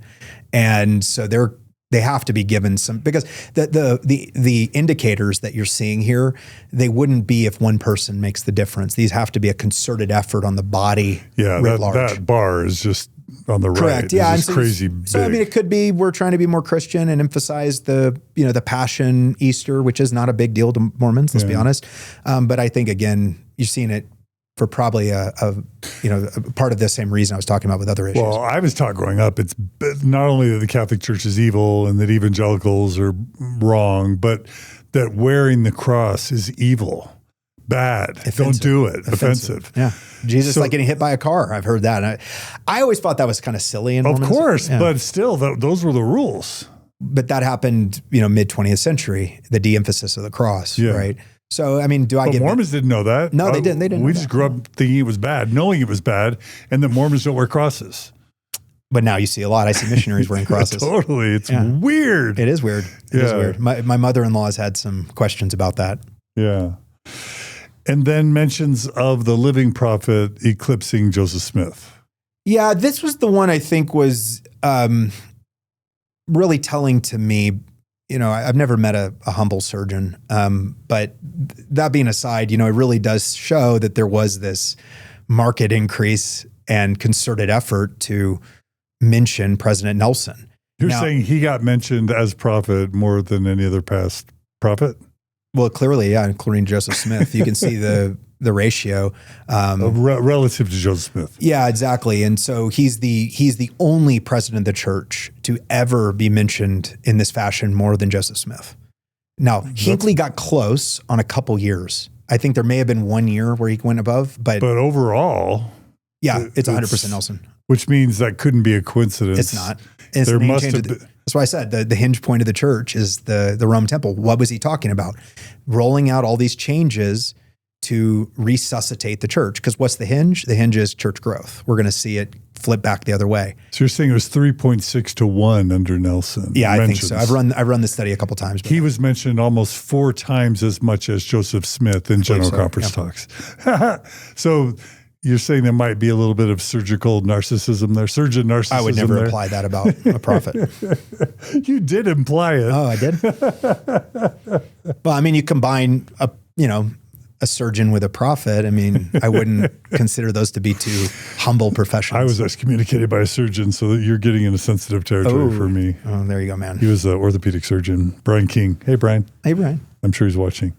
Okay, language doesn't drift, it steps. Yeah, and so this is kind of, again, extrapolating it on a longer timeline. It's not fair to center this solely on the Nelson era. There has been a general drift towards more generic piety, really starting under David O. McKay, which is the television, era. And again, every member a missionary. It was this kind of outward focus on the world, clean-shaven, white-suited prophet. Yeah. And he kind of, I think, started this trajectory. Yeah. And then materialism flat, piety surging. What does that mean? Well, what it means is that, so for the uninitiated, Mormons believe in a corporeal God, a God that has a body. Matter and spirit are identical. Matter is eternal. These are all very distinctive doctrines. Actually, they're the inversion of Christian doctrines about ex nihilo creation and God being unique and so forth. And simple. He doesn't have parts or passions. But yeah, so those would be what I would call the distinctive Mormon beliefs on God, or the material God, material aspects of spirituality, material, God lives on a planet or near a star called Kolob. All that stuff was in the temple ceremony when I was growing up. It's still there. But what's happened is you see the materialism language stays fairly static. So it's not as if they're not mentioning these things. It's that they're getting subsumed by general piety. So, and what I mean by general piety are language that a Baptist, a Methodist, a Presbyterian, a Pentecostal would all recognize. Like, for instance, President Nelson's ministry. Like, that was a phrase that kind of stuck out to me. It's like, this is a weird term for a Mormon prophet to use. Because it's more evangelical? Yeah, because it's like a familiar term, ministering versus home teaching. We're going to take down all of the distinctive artwork in our chapels and replace them with Jesus. Same with the temple. We're going to add Jesus to the temple in explanatory glosses. So the point is they didn't necessarily jettison the distinctives. They're just memory holding them or subsuming them in the general piety language. Coming to Christ, grace. Hear him, hashtag. The Savior. Yeah. So you're saying this is the seeker-sensitive playbook. Yeah, it's seeker-sensitive. So again, the seeker-sensitive methodology, both of Willow Creek and Saddleback Church, was to do market-driven research on what type of church would be productizable, sellable, commodifiable. And, like, these guys weren't doing it for nefarious reasons. They were doing it because they're like, how do we go get these unchurched people in Southern California and Chicago to come to church? And that was their mindset. So they wanted to make a church that was appealing to them. But it is a syncretistic playbook. And the reason it was so controversial within evangelicalism was because you inadvertently have to, or not inadvertently, you have to downplay your distinctives that could turn people off. And in doing so, those become forgotten doctrines. And so that's the consequence. So by running the same playbook, we're going to become generic. We're going to become easy. It's going to be easy church. It's not hard. It's easy.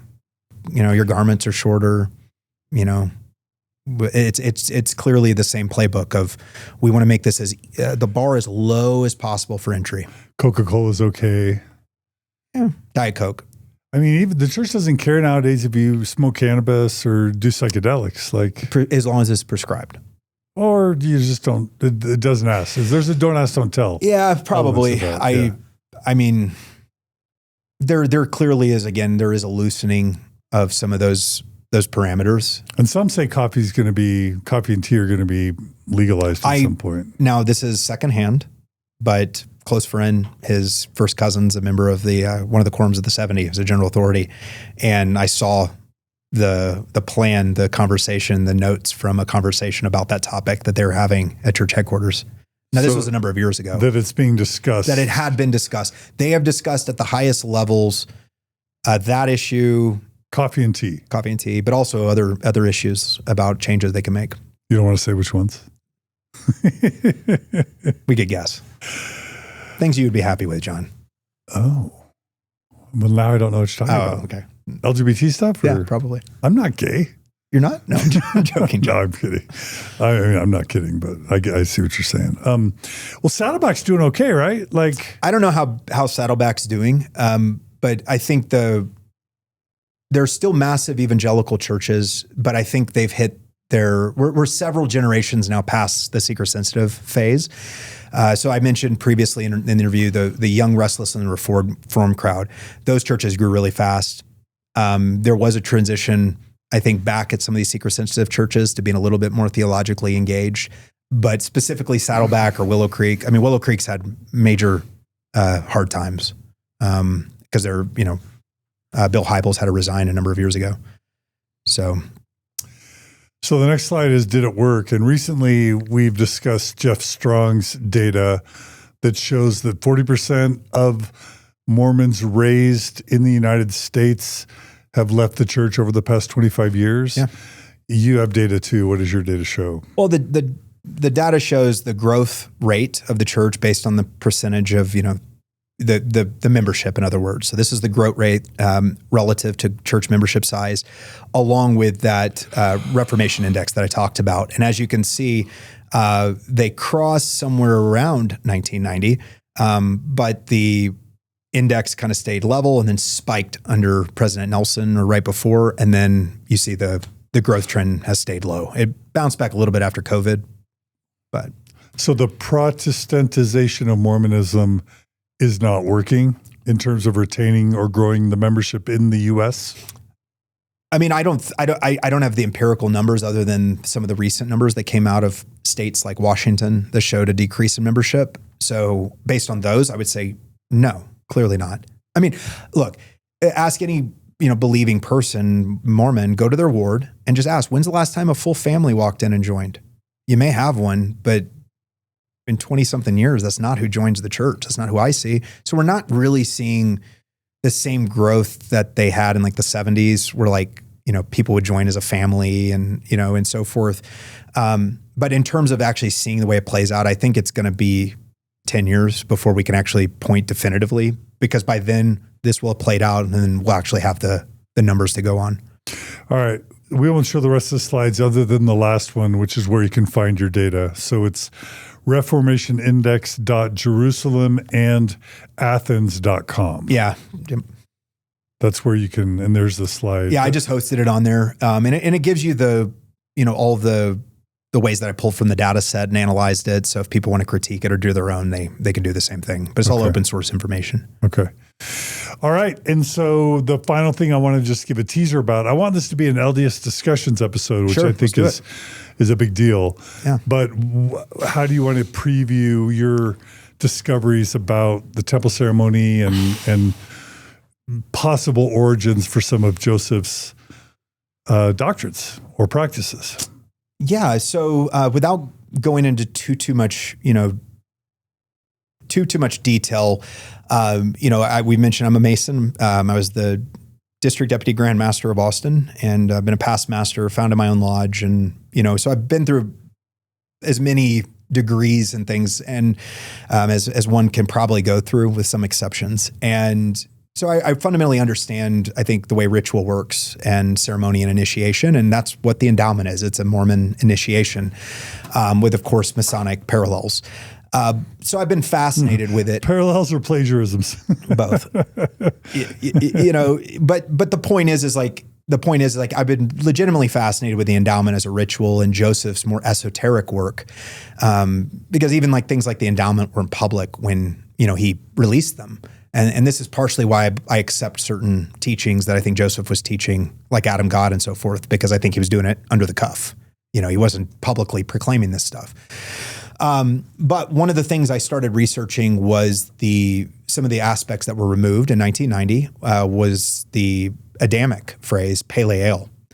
And, I started looking at figuring out, okay, what is the actual etymological origins of this word? And there have been a number of solutions that have been proposed, like D. Michael Quinn or Hugh Nibley and others have proposed their own variations.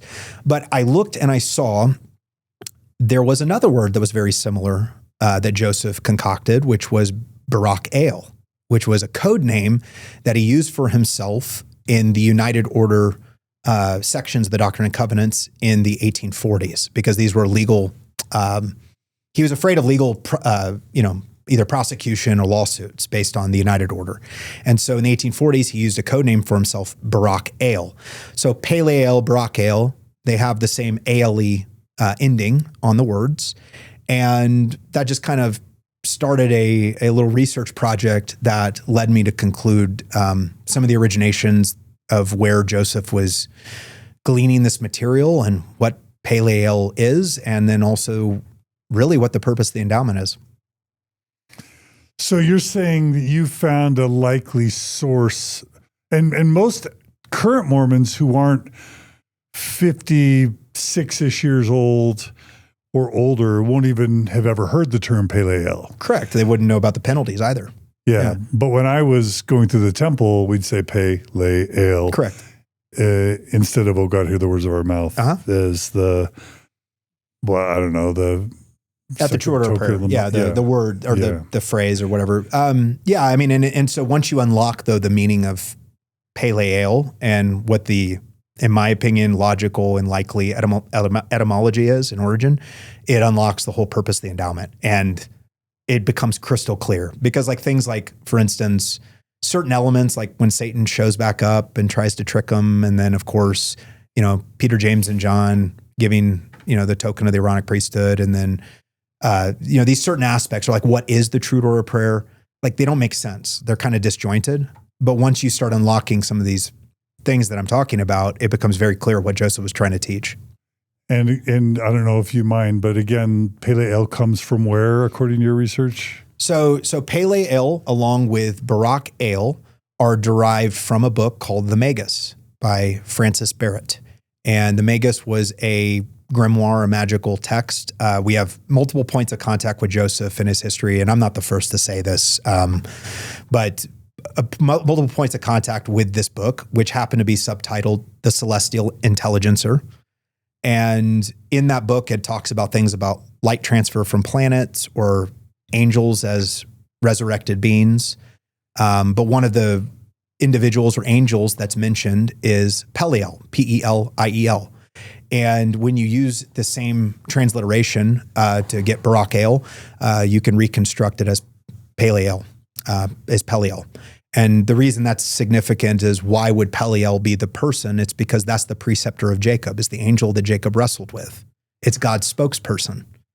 So when you're in the telestial world, who would come talk to you but God's spokesperson? So Anyway, the Megas is the source text, and we've been identifying really dozens of points of contact with scripture that we currently have, but also Joseph's history and other coincidences that all point to this source.